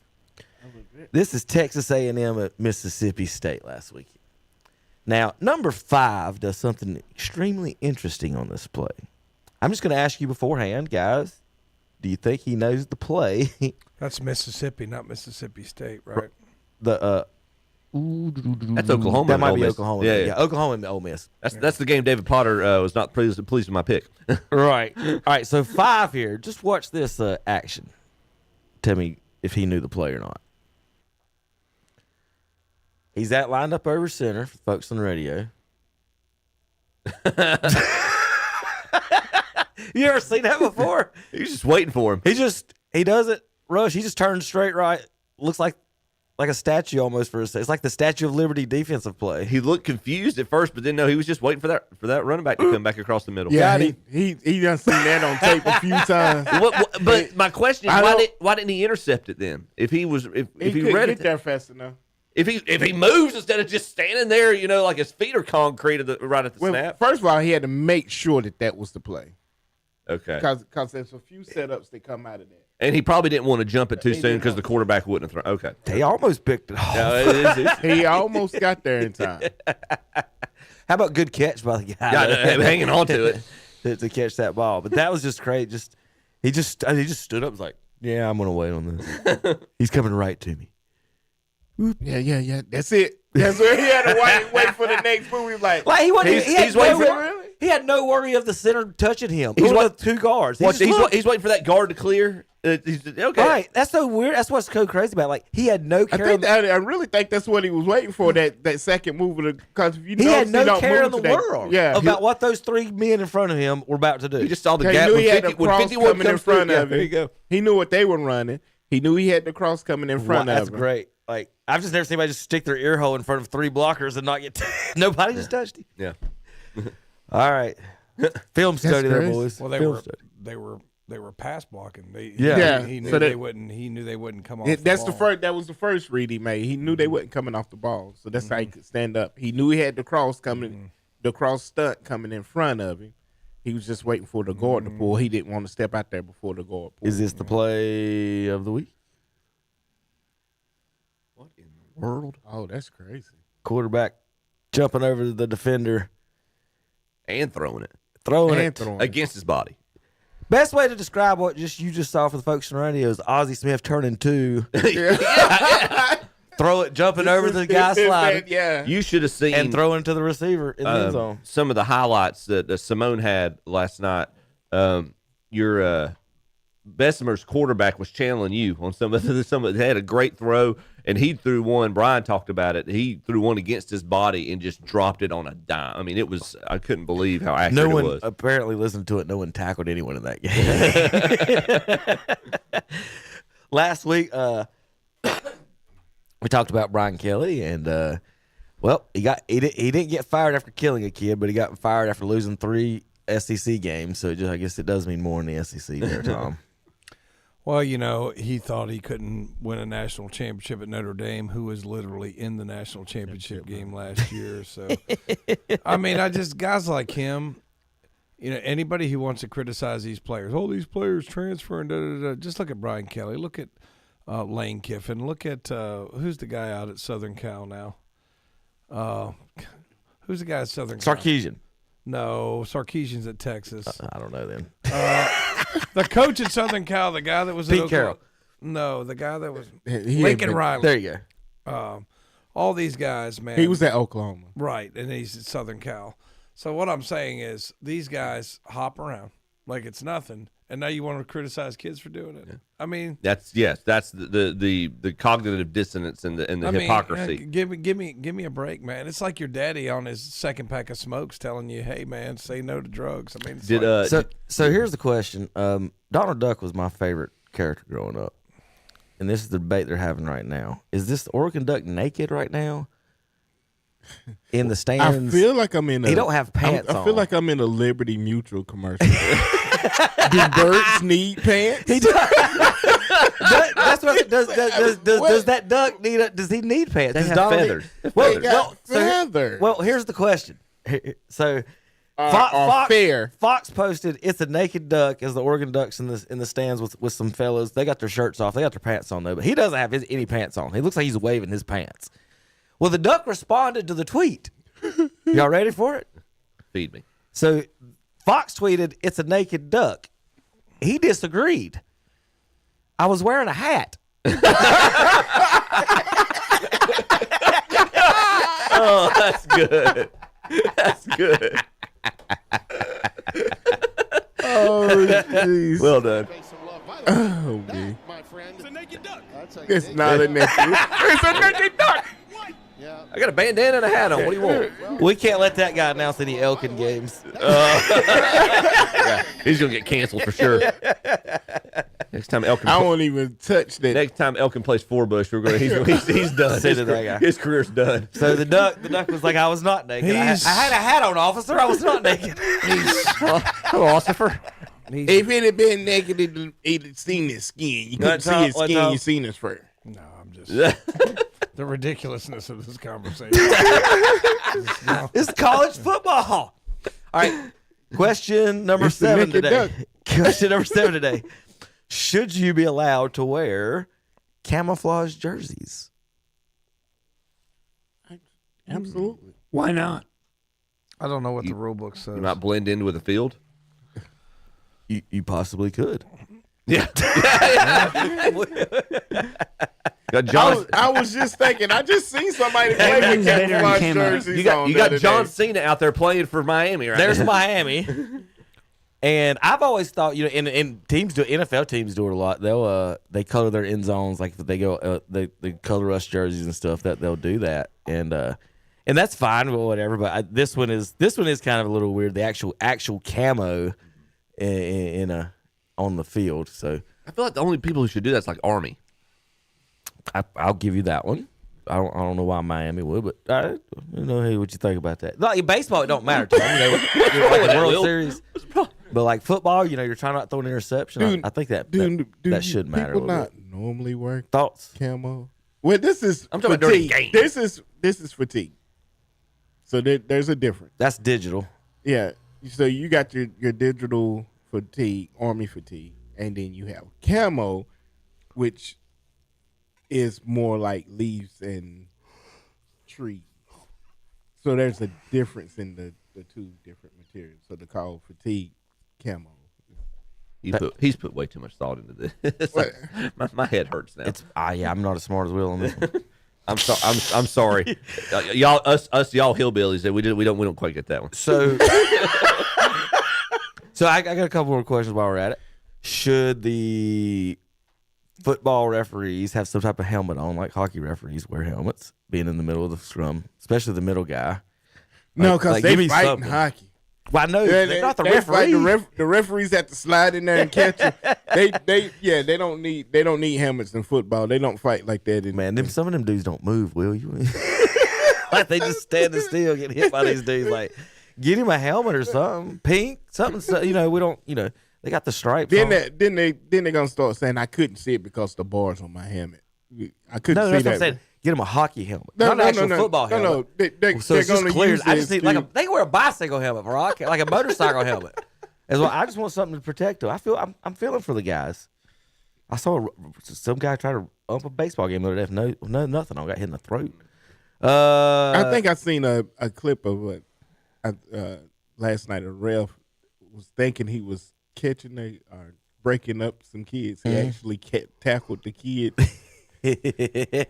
Didn't work. All right, who's had the longest days in the ACC without a victory? Without a conference victory. Who has the longest streak without a conference victory? One team is over a year long. Two teams are 300 days, almost a year long. Football? Boston College. You're close. They're 334 days since their last conference win. That's not next to last, but next to last. Next to last, the next longest streak is UNC at 348 days since a conference win. They took care of that last night. They took care of that last night. There you go. And then Florida State is the worst one at 404 days since last conference win. There's no way I would have guessed that. Dun, dun, dun. There's no way I would have guessed that. There you go. The Seminoles. All right, y'all ready for some bad picks here? Yeah, we're going to do that. Bad picks. Will, you're on here a bit. Want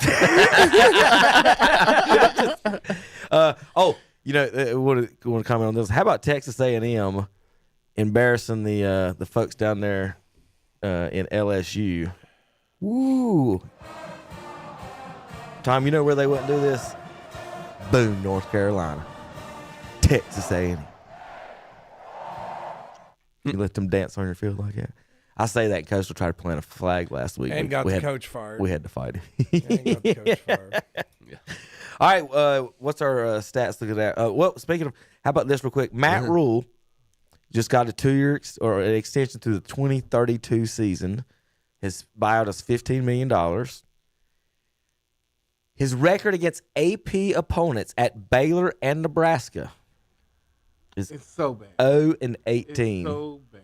They were worried about him going to Penn State. He's getting millions and millions of dollars to be 0-18 against AP opponents. So bad. It's horrible. And the rich get richer. Ain't that gig. It's horrible, man. It's aggravating. How do these guys keep getting like? There are other qualified people that can coach. How do these same bad coaches keep getting these? Here's the thing about Rule. Major $1 million jobs. The thing about Rule with me, if you ever just watch him talk, you know he's full of it. Yeah, he'd be a great politician. He seems like he's always lying. He's always making up. You do never get a straight answer from him. Like you just said, it's every time he does an interview. He's never you can see the wheels turning as he's talking. I can't deal with him at all when he's the Panthers coach. He's just I ain't even a Panthers fan. I'm like, I hate it for you guys. Yeah. All right, Chip, records. All right. Last week, Kevin finally had a bad week. He was 5-6 last week. Tom and Will both finished 7-4, and I gained a decent chunk of ground on Kevin. I finished 10-1 last week. So for the season, I've cut into Kevin's lead a little bit. He's still is still up, thanks to that being the first bad week for him. He's been running away from us the rest of the season. He is 66-37 for 64, a little over 64% winning percentage. I'm 2 games behind, 64-39, 62%. Terry and friends, including Will right now, 56-47, 54.4%. And Tom is almost back to 500. He's 51-52, 49.5%. All right, Tom, you got your work to do. Get back above 500, or maybe I don't know if you was ever over 500. Were you? That's a serious question. I don't know. Memory's a little blurry. You have to go back and watch it. All right, let's do this week's bad college picks. For the folks listening, we like to admit when we're wrong. These are our bad picks from last week, and you'll see just how well we do.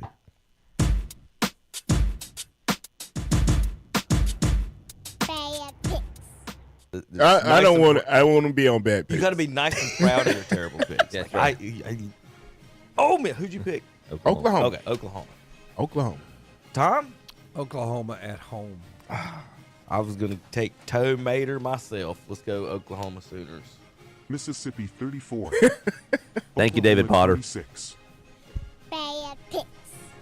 Will, in your Carolina jacket, are you taking the Tar Heels today? I'm a homer. I'm taking Carolina. I was almost right. Virginia wins 17-16 over North Carolina. That was a great call. Listen to that game. Yeah. South Florida. Same for me. I'll go South Florida. Memphis Tigers at home. I like the helmets. I like the Bengals. This is how we bad pick. This is how we pick. Not based on this record. Memphis' sweet helmets beat South Florida 34-31. Bad picks. I like Washington's uniforms better, but Fighting Illini for this one. Fighting Illini. This is one of those that Kevin separates himself. Y'all done voodooed me into that one. Yep. All right. Washington Huskies win 42-25 over Illinois. Bad picks. Looking over here at the stats, it's all Baylor. Running backs averaging over 5 yards a carry. Quarterbacks 21 touchdowns, 7 interceptions. Give me the Baylor Bears for the upset victory on the road. Kevin had a bad run right at this point. Bearcats beat the regular Bears 41-20. Bad picks. Come on, Eli. Not Eli. Arch. I was about to say Arch with 3 picks. Let's go, Arch. Arch with 3 picks for each one of y'all. Bulldogs with the victory. Arch throws 3 touchdowns in a 45-38 win over Mississippi State. Bad picks. Come on, LSU. Let's get a win at home. I mean, you're in Death Valley. It's a night game, too, right? 7:30 ABC.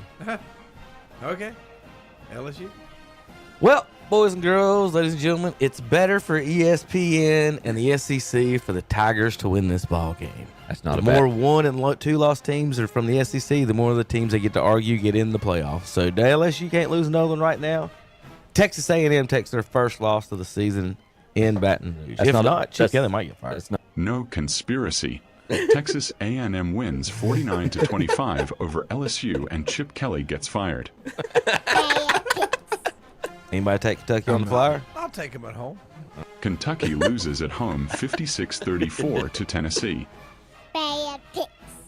Oh, can't go against the Sun Devils. They got some magic going on the sideline. They got a little crew running around with them. Arizona State at home. Sun Devils for me as well on that one. Cougars are hotter than the Sun Devils, winning 24-16. Those are some bad picks. Oh, boy. That AI guy gets out of pocket sometimes. Oh, I love it. That's awesome. I wonder who controls that AI guy. Who's telling that guy what to say? Couldn't tell you. Wouldn't it be a radio Bell's show producer? Bell's in charge of all that. She's in charge of production. And JP's the general manager on that. All right. So there's our bad picks from last week, folks. So let's make some more bad picks this week. Oh Lord. Bad picks. Oh, Tommy. We're gonna start with the most interesting game of the day. We're into November. And y'all have this on your calendars for the most interesting game of the week? The Doors. Oh, in Texas. Vanderbilt 7-1, $126 a day. Texas favored by 3.5 in Austin, 63 degrees. Longhorns, Vanderbilt, Arch Manning. Tommy, we'll start there. Cinderella's slipper breaks. Texas wins. William. Hook 'em. Hook what? Can't hook the Doors? Hook 'em. Chipper. Oh, man. Come on. Bad Come picks. on, Arch. Come on. He played good last week. I'm afraid he threw 3 touchdowns last week. That means I'm afraid he's going to throw 3 picks this week. I'm going to go Texas. Pick Texas to win. Give me the Doors. Vanderbilt keeps it going, baby. If they win this game, I mean, they've got to be in the playoff, don't they? Yes. Maybe. Can't never doubt the voters and messing something up, Tom. Every time. I know. Let's see. We try to do games under 10.5 point spreads. I think. You don't want to do Georgia, Florida at 7.5? I don't think a single person in here is going to take Florida unless it's you. You going to take Florida? I'll take him at home. I can talk the gambler into it there, Will. You got Florida or Georgia? Georgia favored by 7.5. He's got to get above 500. He's got to do things. I mean, he got to take some chances. What you got, Will? I'm going with the Bulldogs. Number 5, Bulldogs and the Gators. Chip, who you got? Give me Georgia. All right. Georgia's on my mind. Dogs with the win over the Gators. Lane Kiffin's going to be there next year probably. What y'all think? Y'all think that's where he's going to go? He's going to get a big raise? He might have been LSU. Mississippi might throw some money at him. You know, that's what these schools are doing now. Just throw some money at him and he'll stay. That's what coaches do. But, you know, don't let the kid take any money. No. I got to get my $10 million. You know who? I don't know anything about the Mississippi women, but I would definitely rather be in Florida.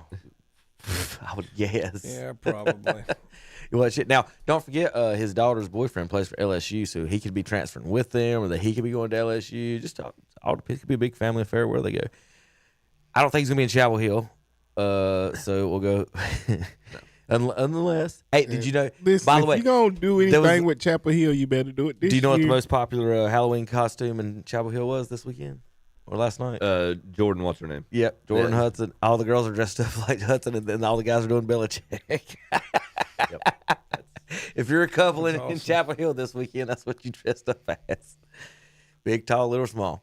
Texas Tech at Kansas State, 7.5 point favorites. There are the Rambling Wreck. Who you got in this one, Will? Kansas State's 4-4. Red Raiders. Chip. Likewise, give me Texas Tech. Oh. I'll go Texas Tech. I think that's the old logo. They just did an update to it and took the bevelness off of it and stuff. Nobody took Kansas State in this one? No, sir. I'm not going to. I'm not going to either. Life is on the line here. Virginia travels across the country to ACC powerhouse California. Sounds so stupid. Cal's 2-0 on the Atlantic Coast Conference. At home, Virginia favored. I don't know how they made that move, but they did. Favored by 5.5. Well, what they did was, Will, this higher learning of institution didn't read the top word on the piece of paper that was said Atlantic. Here's your invitation to the Atlantic Coast Conference. Conference organizers. Right. Conference organizers apparently went to Irwin. Apparently went to Irwin. Will. If you look out your window, that's the Pacific. Us we're going to go on the other side. Y'all hillbillies, they apparently didn't know the difference in their oceans. Who you got in this one, Chip? Y'all hillbillies. Y'all. Chip, who you picking? Give me UVA. Virginia for Chip. Tommy? Cal at home. Oh.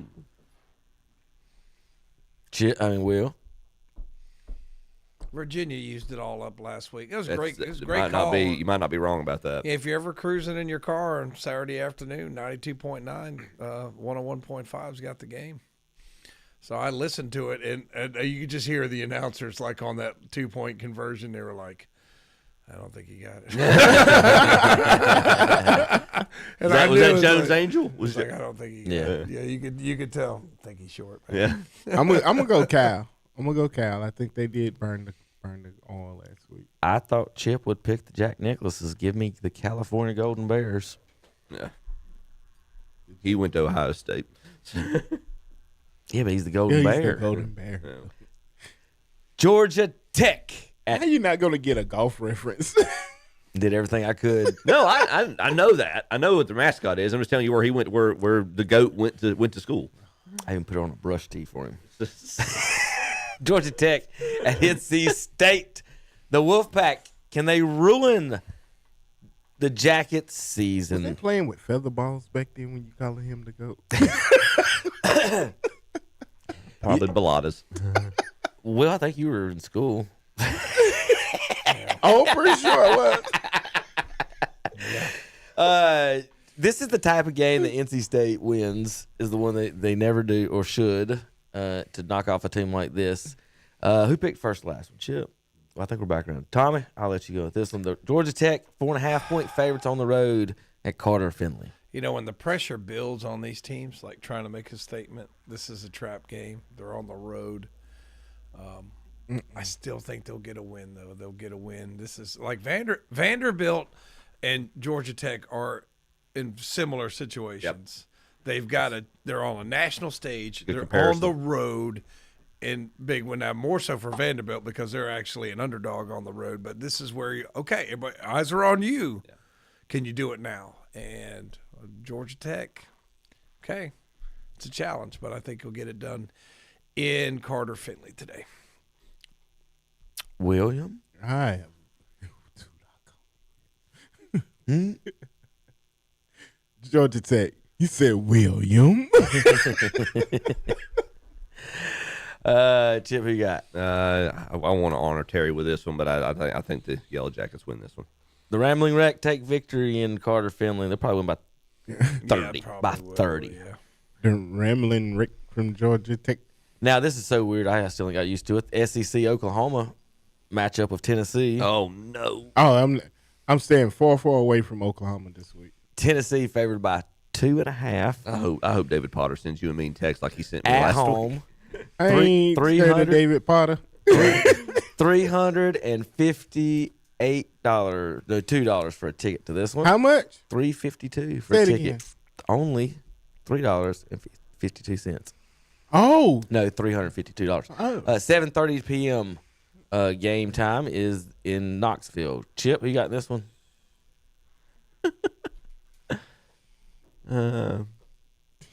Sorry, David. Sorry, David. Give me the Volunteers. I'm gonna get a bad text. Bad text. Tom. Well, I got Oklahoma. I took the money line on this one. Come on, Oklahoma. I don't trust Tennessee. Tennessee's probably going to win this by 3 touchdowns, but I'm going with Oklahoma. I just don't trust Tennessee. They are very much. You never know which Tennessee's going to show up. It's Jekyll and Hyde, and I'm afraid. Either Tennessee wins the squeaker or Oklahoma blows them out. I think is what's going to happen. Yeah, I don't think Oklahoma's not going to. I don't think they're going to blow them out, but Tennessee. I mean, it's a big game. It's another chance to try to say, hey, we're the Tennessee of old, but Oklahoma, I think, goes in there and beats them. Total is 55.5. So I thought that would be a little bit higher than that for these two teams, but I guess not. Give me Oklahoma on this one. Will, who'd you pick? Tennessee. Okay. Tennessee. Oh my God. Tennessee. Oh my God. Besides Will, can either one of the people in the building name that group? No. Yeah, no. Can't. Arrested Development. If that's what you're looking at. I know the tune, but yeah. There we go. Got it. Kevin's right. I played Welcome to America last week. I know Tennessee. USC at Nebraska. We got all the southern states represented in this music. Oh my Lord. Tom, that coach we couldn't name, is going to see Matt Rule this week. Lincoln Riley. Lincoln Riley just blanked on Lincoln. He returned. None of us knew him. Lincoln Riley goes to Lincoln, Nebraska this week to see Matt Rule, who's never defeated and top 25 opponent. And USC, I tell you what, their run defense is horrible. I think the guy from Notre Dame had like 300 yards on him. Like Bill Walton, horrible. Right there. I just like if you don't stop the run, I don't want to pick you. You know what I mean? Like if you can't play run defense, man. But then, are you going to pick a guy who's never beat a top 25 team? So, all right, Matt Rule. As Chris Berman would say, get off to Schneid. Get a win over an AP top 25 at home. Run the football, Rule. He'll probably throw it 40 times. Tom, if you get run the football, an extension to your contract, you should win this game, correct? You know, Kevin, it's right. I mean, there's no way. You're at home. Mm-hmm. You just got paid. Let's go, Matt. Friday night. Let's go. Who you got, Will? Oh, I am not gonna roll in with Matt Rule. Chip. He just signed an extension for $15 million. You think he actually focused on doing any game prep this weekend? USC wins. Their run defense sucks. I was kind of thinking with the Chip on that too. I'm gonna go with the Southern Cal, and their run defense sucks. But Roll probably doesn't even know that, Tom. He didn't know it till Tommy just told him. This funny kid got something going on here. It's Italian Stallion. I didn't figure out how many games is that? I got to get him down here to coach with me. I don't know how much it's going to take to get him off the radio show. 7. We need 4 more. We got Miami against SMU, I think, it's under 10. Was it? I think. How many games we at? We're at 7. We need 4 more. I'm going to go over here. Let's go to – we'll go see if there's anything else going on in the SEC. I won't do that one. That's boring. Boring. So who did Carolina beat last night? Syracuse. 27-10. The Qs. Jim Boeheim. All right. Well, you know that Syracuse. I don't know why you keep using the Jim Boeheim reference. You did it all night last night. I know. I was like, I didn't realize Syracuse had any other athletic teams besides men's basketball. He said it like 10 times. I'm like, what is Chip doing? What is he doing? Duke at Clemson. You know how many times Syracuse has beaten Clemson? A lot. I think they've beaten them like 2 or 3 times in the last 6 years. Clemson is 3-4 at home, hosting the Duke Blue Devils. Now, how much was those tickets a minute ago? I said put it up there. $352. Give me 1 second. 300 something. I'm hiding something from you. Guess how much it would cost to get into the Duke Clemson game today? $20. Lower. The price is wrong. Thank you, Happy. $13. Here, Rodney. Gets you in to see Dabo Swinney play the Duke Blue Devils. Will, who you got in this one? Oh, it's 10.5. I thought it was 9. Oh man. Give me a quarter. Who got a quarter on? Jeez. Duke. I mean, he almost got beat by Troy at home. Will? I hate to say this, but Clemson. Chip, who you got? Kevin always picks Duke because he knows if they've got an opponent they can beat, he knows that's a game I'm not going to pick. I might get wrong on bad picks, so I'm picking Clemson. He better beat Duke at home. give me the Tigers on this one. Tommy, Is that a night game? Was that a night game? Why would that be a prime time? I would hope not, but yeah. 12 o'clock noon. They're trying to get that you pick Duke early as possible. It just had to wait. Tommy, you picked Duke. I did. Okay, thank you. Well, usually it's a good night when you get only cost you $29 to see the Cougars and the Beavers. This time, Washington State visits Oregon State. Who's Elkin playing? What? I had so many jokes just run through my head just now. In a Pac-12 matchup. Cougars favored by 3.5 over the Beavers. Tommy? It's only going to be 58 degrees and raining in Corvallis. You know, awful wet up there, Will. When I was a young man, I always had a thing for Cougars. So the ball's going to be bouncing all over the place. Let's go Washington State. Grass is going to be soaked. Yeah. Chip, who are you going with? Move on. Washington State. Move on. William.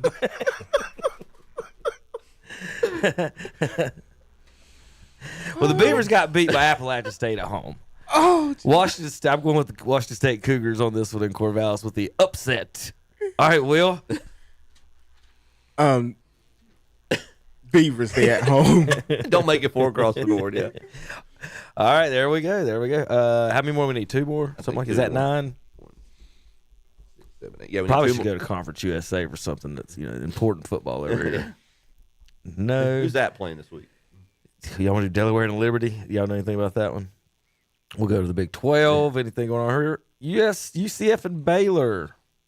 Central Florida and the Bears, 2.5 points. Tickets as low as $21 for this one. So you think they would just take the 20 and let you in? In the Arizona State. Come on, man. I think Arizona State and Iowa State's a little more interesting. We'll pick State that had a big lead on BYU and blew it. We'll pick that one next time, but who you got in this one? Baylor at home, I guess. Chip? Let's do UCF. William? You quit calling William. Hello, Newman. USC let me down last time. UFC? No, that was the other thing we watched earlier. Baylor Bears or Central Florida, Will? Hurry up, we got to do NFL. Sorry, I got him distracted. Yeah. Go UCF. I'll take the Baylor Bears at home, favored by 2.5. Arizona State at Iowa State, Sun Devils and the Cyclones, both 5-3 in the Big 12. Cyclones favored by 7.5 in Ames. Chip, who you got? I got Iowa State at home. Tommy. Both these teams coming off brutal losses. Arizona State bounces back.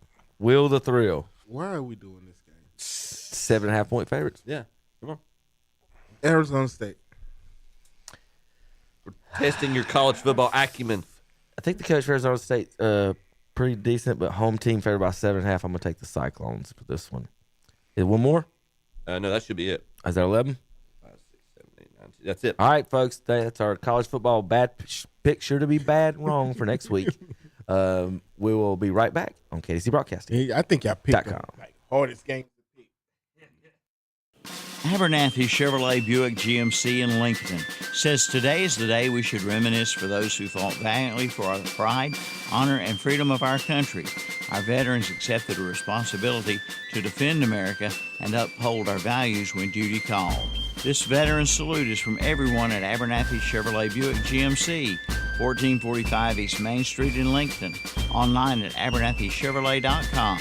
Phone 704-735-0401.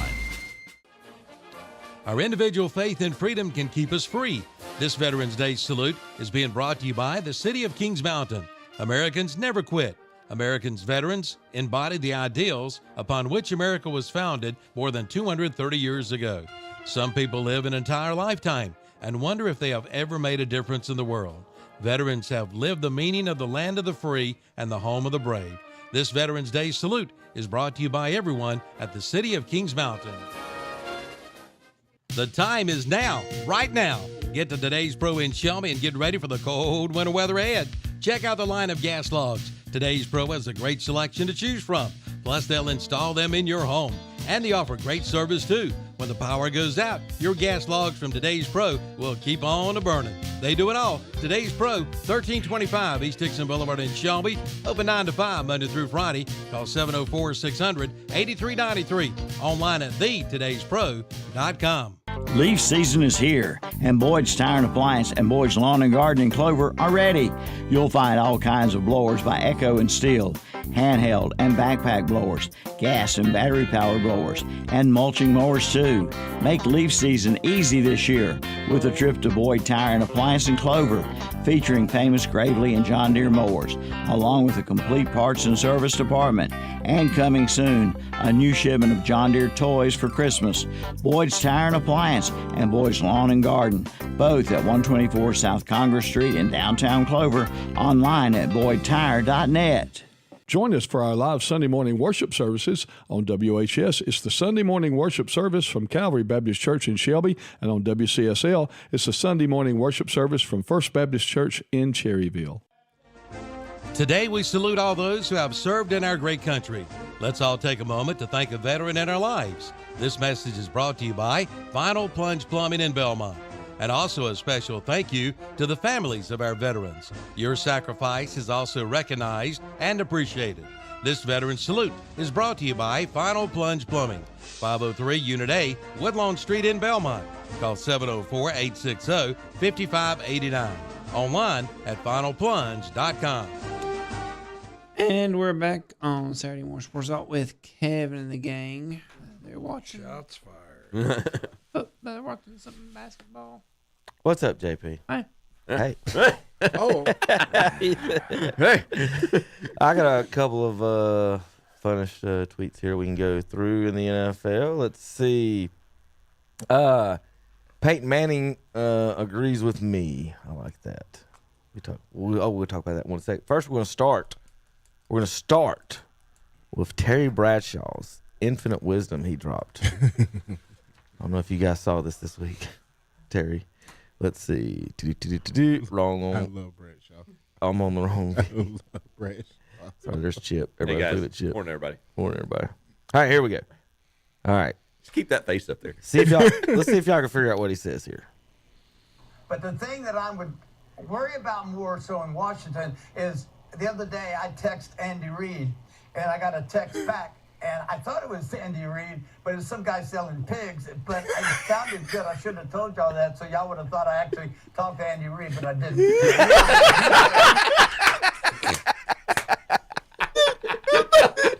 Michael Strahan is like, what? I thought it was Andy Reid, but it's some guy selling pigs. Michael Strahan's like, how much they pay you a year? You sort of got to do things to keep your mind sharp as you age. And you can tell when people don't.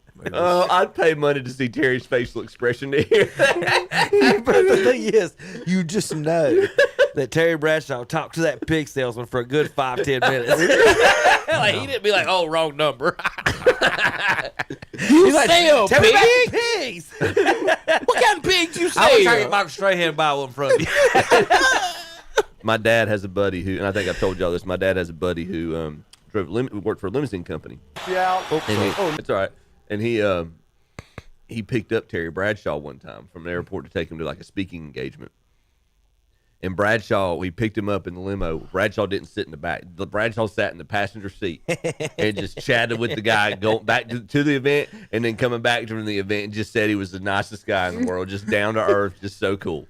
Tom, you remember that time Will told us what the receiver's fault for getting hit in the face?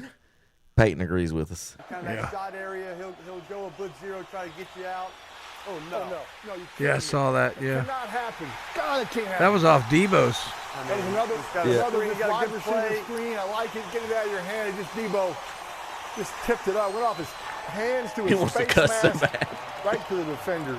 God. It's just a killer, babe. This is a killer. You got a great drive going. Little Clyde catching a tip ball. It was a good drive. Yeah, I was watching it for a while. Took his eyes off. So the JV game the other night, I'm watching my nephew's game, and if you go, okay, they threw up this ball. Oh, hold on, I got to tell you. You go ahead, say what you gonna say. I just got it in my head right now. So they threw the deep ball to this kid, and it was short, right? So it ended up being a jump ball between the two. Defender was between, the receiver was behind, so they jump up to catch it. It goes through the defender's hands, and I swear, it hits the receiver right in the face. He makes like no attempt to catch it. He just like acts like he got sniped. His hands went straight up in the air. Now he's in the air already. He went like you can see his hand go back and his hands fly back, and then he hits the ground and lays there like a chalk line. It's been in my head for so many days. I'm like, I've got to show y'all this because we got to talk about this guy's getting hit in the face because that kid, he just ate it. He's like, he knew that he embarrassed himself. He just laid there on the ground. I wish there was a way that like these couldn't be. I know you can't do it, but that these didn't count as interceptions for the quarterback. But it's hard to. Yeah. So in basketball, did you know like same thing? I could throw you a pass, hit you in the chest, and it bounce out of bounds. It's on me. Yeah, I get the turnover. Yeah. And so it's kind of the same thing on that. I used to get in an argument with my coaching staff and stats people. Like, look, I threaded that pass between 5 defenders, bounce past it. It ain't my fault the dodo wasn't looking. It hit him in the chest. Like what? So what do you want from me, people? But I get it. Can we go back to the video you just showed? Are you gonna blame this on the quarterback? My argument on this one. Gosh, my argument on this one is very different from the one the week before. This is a quarterback delivering the ball to a guy. It went through his hands. Yeah. He's not on a he's in this went in his hands. This is obviously the receiver's fault. Way worse than the one where Gabriel, who throws the ball in somebody's ear hole, who's on a crossing route, which is not the hot route on that call. There's never a hot route call on a cross route. You never call the hot route is never a cross route. Will, when he was crossing across the field, and at any point he thought, maybe the quarterback might throw the ball to me. The ball's supposed to be in front of him on a crossing route. It hit him in the face. It hit him in the ear hole, exactly. Which means the ball was behind the player. Watch this, Will. This is very scientific. Watch this. I promise you, if you hit somebody in the ear hole, the ball was thrown behind the player. It was thrown behind the player. It was not. It was on target. A receiver catches with their hands, not their ear hole. Wait, are you telling me, Will, that this is on target, but this is not? This is on target. Okay. This is not. Put it in perspective. Yeah, the receiver should look for the football. No, sir. Put it in. I played both positions. You should be looking for the football. Put it in perspective. The guy was on a crossing route. Whereas you played quarterback. I still don't understand your point. He should be looking the whole time. He's on a drag route. Where's he supposed to be looking then, Will? Where should his eyes be? If it ain't looking for the ball, where should it be? So he on the drag and he's supposed to come back here and catch the ball back here on his ear hole. Behind him. Yes. It's behind him. If it's on his ear hole, Chip, that's behind him. On a drag route. On a drag route. If it's on his ear hole, he's reaching behind him to catch the ball. If it where he was looking, if that ball's in front of him, it goes right in front of his face because he's not seeing it. All right, bad picks. We got time. It took forever in the last one. All right, here we go. Soothing music. Bad picks. Dolphins at Falcons, Tom. Are you taking your Dolphins this week after you beat the Browns last week? I am not. He's cute. I'm taking the Falcons. Falcons have proven me wrong all year now. I'm going to keep riding that now. Or not going to keep riding. I'm going to say I was wrong. Falcons win. It's been Falcons are used to having left-handed quarterbacks with last names one letter from a dirty word. Falcons, the Dirty Birds, will go to 4-3 on the season over the Dolphins. Just like that, we start 4 across the board. Kirk Cousins is bad. Dolphins 4, Falcons 10. Bad picks. I've seen the Bengals play, so I'm gonna go with the Bengals. Chip. To Tom's point, put Flacco in a good situation. He seems to excel. Give him some receivers. Yeah, he's and he's gonna keep both teams in the game. Yeah, I'm gonna go Flacco and Bengals. He's gonna keep both teams in the game. Words never said. Both teams in the game. He's the Jerry Jones of quarterback. That's a great line, Tom. On my All right, Tommy, you got Bengals for Tommy. I do too. Give me Cincinnati as well. Joe Flacco. Jets win 39-38 in Cincinnati. Across the board, 0-2. Bad picks. I'm taking the Panthers. Oh. You want to say that again loud and proud? They got real proud. You got to see the Carolina Panthers win this ball game. Thank you.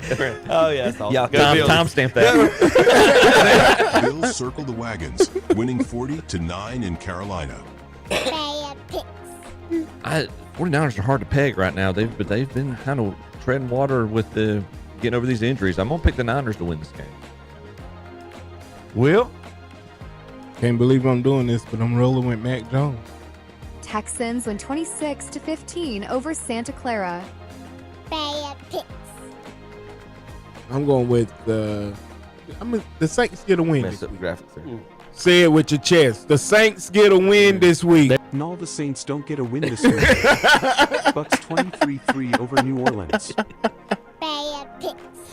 Dak's kind of solidly putting together and maybe one of his best seasons, if not his best season ever. I'm gonna give my Terry Reinhart Memorial pick. I'm gonna go with the boys. Will? Cowboys. Dallas becomes the Little D as Denver wins 44-22. I think Aaron Rodgers gets revenge and defeats the Packers. Whoa. I think the Packers lose their 1 seed and drop out of the playoffs with this one loss because they're tied this week. That would be fitting. Steelers are gonna take the win at home. No revenge for Aaron. Packers win 35-25 over the Steelers. Those are some bad picks. All right, boys, those are our bad NFL picks last week. What's our record on that? That Chip? Steelers-Packers game was big. If that flips, Kevin's tied with me in the standings for first. But Packers pulled that out. Thank you. Appreciate that. Yeah, welcome. Kevin and Tom, great week. Went 9-3. I was a game behind 8-4. Will, treading water, 500, 6-6. For the season, I'm in first. It's close right now.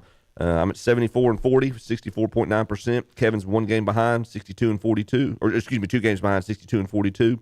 Tom's a game behind that, 71-43, and Terry and friends, 67-47.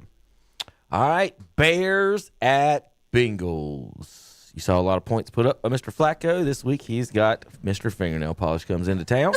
$113 in Cincinnati. Bengals.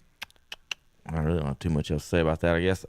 51 is the over-under. 2.5 points favorites are Chicago on the road. Will, you're the Bears expert around here. Who's going to win this one? Yeah, I'm going to be on bad picks next week because I'm going to go with the Bengals. I ain't going to never pull for the Bears. You got to pull for them. Just got to pick them. Chip, who you got? Fingernail polish and all. Let's go. I'm going to pick because of his coach. I'm going to go with the Bears. Tommy? Well, pretty good pass defense for the Bears this year, but somehow, Joe, I'll tell you what, man, he'll find a way to win this game at home. Yeah, put up a lot of points last week. I expect him to do it again this week, and the eyeliner will get in the quarterback's eyes for the Bears, and the Bengals will win. Vikings and Lions, another NFC North matchup. Mr. Packer, we'll let you pick this one first again. Who you got in this one? Detroit's favored by 9.5. And Detroit's going to run away with it. There you go. Tom? Detroit. Chip? Likewise. Every time we go 4 across the board, we lose, but go Lions, I guess. There we go. Probably going 4 across the board here. Panthers at Packers. We're going to let you start again. He's going to pick, I don't know what he's doing. He's got his sequins cup in here. That's real cute. It's real cute. Go, Pack, go. Go, Pack, go. Hey, speaking of. Yeah, what you got? Mr. Dennis Davis. Mm-hmm. You're going to look good next Friday night in this Green Bay Packer jersey. He wouldn't make that bet, would he? Who? Dennis, did he make that bet? Nah, he did, and he was kind of leaning toward it, so I'm going ahead and lean on him now. Go ahead and put it in the air. We leaning on Dennis. I don't know if he wants Just to bet tell on him it's a this Crest jersey. He'll put it on. Tom, who you got in this one? I don't know. I know Young may or may not play right. It doesn't matter. At Lambeau, I think the Packers are going to win. Chip? The Packers can't win this game. They got some serious issues. They're not as good as we thought they were. I got the Pack winning. Packers, 4 across the board for me. Chargers at Titans. Titans 1-7, 0-3 at home. Chargers favored by 9.5 on the road. This is the NFL game, guys. You can get tickets as low as $15. You can get your $5 back on that 20 in Tennessee this week, in Nashville. Ladies, they're going out on your bachelorette parties. Check out $15 next day. Titans game. Tom, who you got? Chargers. It's been a disaster this year for the Titans. Have already fired the coach, right? Yes, this week. Yeah. Will it be? Chargers. Chipper? Give me Herbert and Harbaugh. Oh, we're gonna lose so many picks this week. Four across the board. At least I'm gonna lose with you guys. Chargers on that. And they're forcing us with these matchups. Falcons and Patriots this week. This is maybe another 4 across the board. Anybody going for the Dirty Birds? No. In New England? Will? Drake May playing good ball? No. None. They're calling him the new Tom Brady. I'm like, Whoa. Let's pump the brake. Mike Vrabel's doing a great job. I like what he's doing. Mike Vrabel's a better coach than Bill Belichick. I don't Oh think my Lord, have mercy! This man is the thing like with Brady. build a dynasty. The thing with like Brady and Michael and like, could we like to wait till built you a get to like dynasty? 4 or 5 Belichick? titles before we start Belichick. mentioning their names? Brady built a dynasty. No, Brady didn't build a dynasty. Belichick is the one that drafted Brady, and he made the switch from Bledsoe to Brady. No, Bill Belichick. I think we're showing his coaching ability here in Carolina. You don't want to see Belichick what Tom next just year. said. It ain't about the X's and the O's. It's about the Jimmies and the Joes. The Cowboys didn't win because Jerry Jones picked Russell Maryland first overall. They won because they got Emmitt Smith 17th over. They traded up for Emmitt, but not because of Russell Maryland. All right, so nobody going Falcons there? No. All right, 49ers at G-Men. Skatebo's leg fell off last week. I don't know if y'all saw that. That was gruesome. Yeah. So he's not going to be back for a while. He's not going to be back to next year. Yeah. Who's that? Scatterbo. Scatterbo. He Moises elude his ankle. Yeah, it was bad. It was the SRT. leg was here, the foot was here. It was bad. So for all you folks paying for at least $170 tomorrow, you get to see Mac Jones against Jackson Dart. 2.5-point favorites in New Jersey are the 49ers. Chip? Every time I pick them, I keep going wrong, but I can't pick the Giants over the Niners. I'm going 49ers. Tom? 49ers. Will?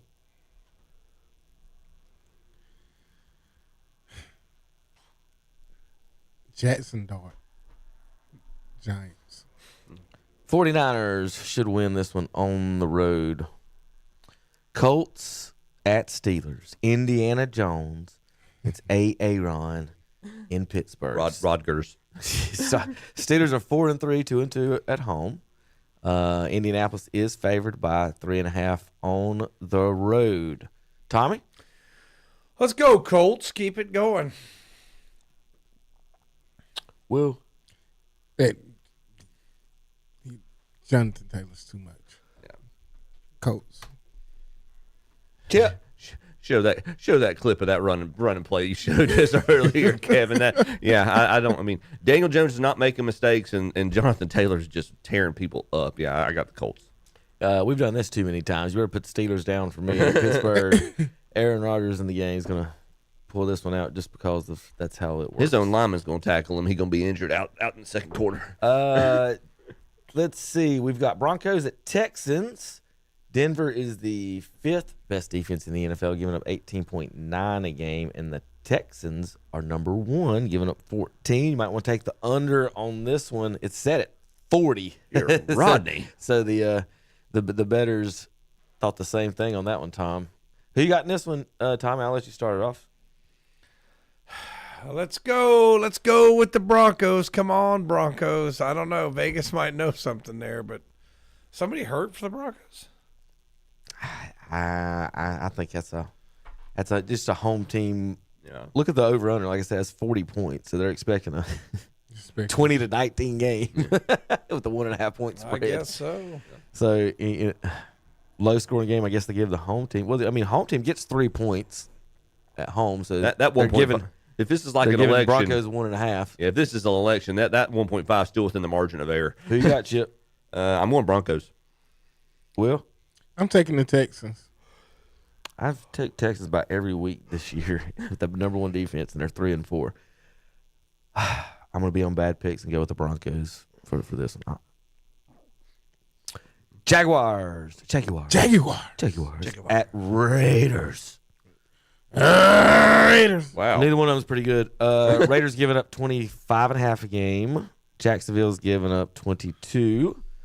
4-3 for Jacksonville, 2-5 for the Raiders in Vegas. Chip, give me the best hair in the NFL. I'm gonna go with the Jags. Will, like that comment, but I'm gonna go with the old man with his old man quarterback. Let's go Raiders. Tom, Jags. Austin Genty hadn't really got going yet. give me the. This is awful. Give me the Raiders at home. Give me the Raiders at home. Anybody at this table, who they gonna pick them Saints? Not me. No, or is that the who's it? Or is that the one's who they, one's who dat? Bengals. Yeah, I can't figure it. Which one? Bengals was who day. Who they is the Bengals? Who dat's the Saints? Who that's the Saints? Who dat's gonna pick them Saints? None of y'all. No. Nope. Will? I'm taking the Saints. What? Okay. Man won't learn from his mistakes. Listen, he shows up late. He's picking the Saints. He's got a big shiny. In all defense of him, he was in here till midnight last He's night. got a big shiny cup. Chip, sniff that cup while you're sitting there. Make sure it's not spiked. I promise you it's not spiked. If it was spiked, I'd be cussing already. Chiefs at Bills, big game. Game of the week. $255. AFC Championship preview in Buffalo. Tommy, who takes this one? Kansas City's favored on the road in Buffalo by 1.5. Come on, Buffalo. Let's go. Buffalo. Well, Kansas City's got the number 2 defense in the NFL, 16 points a game. Buffalo's giving up 20. I'm going with Pat. I ride the Chiefs. Chip? Yeah, I think Chiefs need this to kind of continue their momentum and see if they can get a first round bye. So I'm gonna go the Chiefs.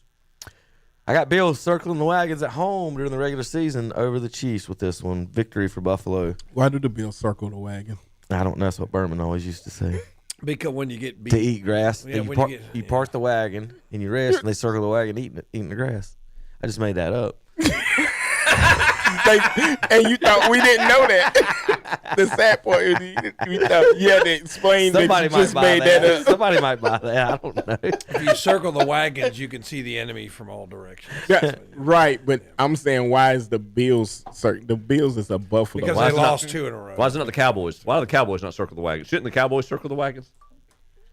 All right, so Seahawks are at the Commanders. They just Yeah, so the Seahawks are at the Commanders, yes. Commanders are dogs at home to the Seahawks. What? 2.5 point favorites. Who you got in this one, Tommy? Commanders really look bad. Is Daniels back? Did you say Daniels back? We don't know. Let's find out. Seahawks, I think, is going to win anyway, but. Circling the wagons means to gather a group of people together in order to protect them from being attacked. You can see the enemy in all directions. Yeah. All right, well, who you got, Seahawks or Redskins? Seahawks. All right, Chip, who you got? The fact that you Google ChatBT or whatever it's called. Chip. Daniels expected to return versus Commander or for the Seahawks. I'm going to Commanders. Give me the Seahawks on the road for the victory. All right. Tom's cute little quarterback comes into Dallas. Big D got This it. is a hard one.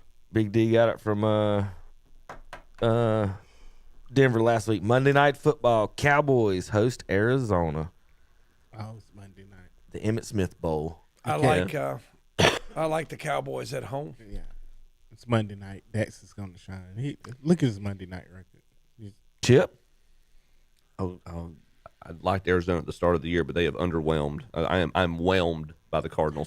I'm not overwhelmed. I'm just whelmed. This right here I'm going to the Cowboys. is Jerry Jones' biggest game of the year.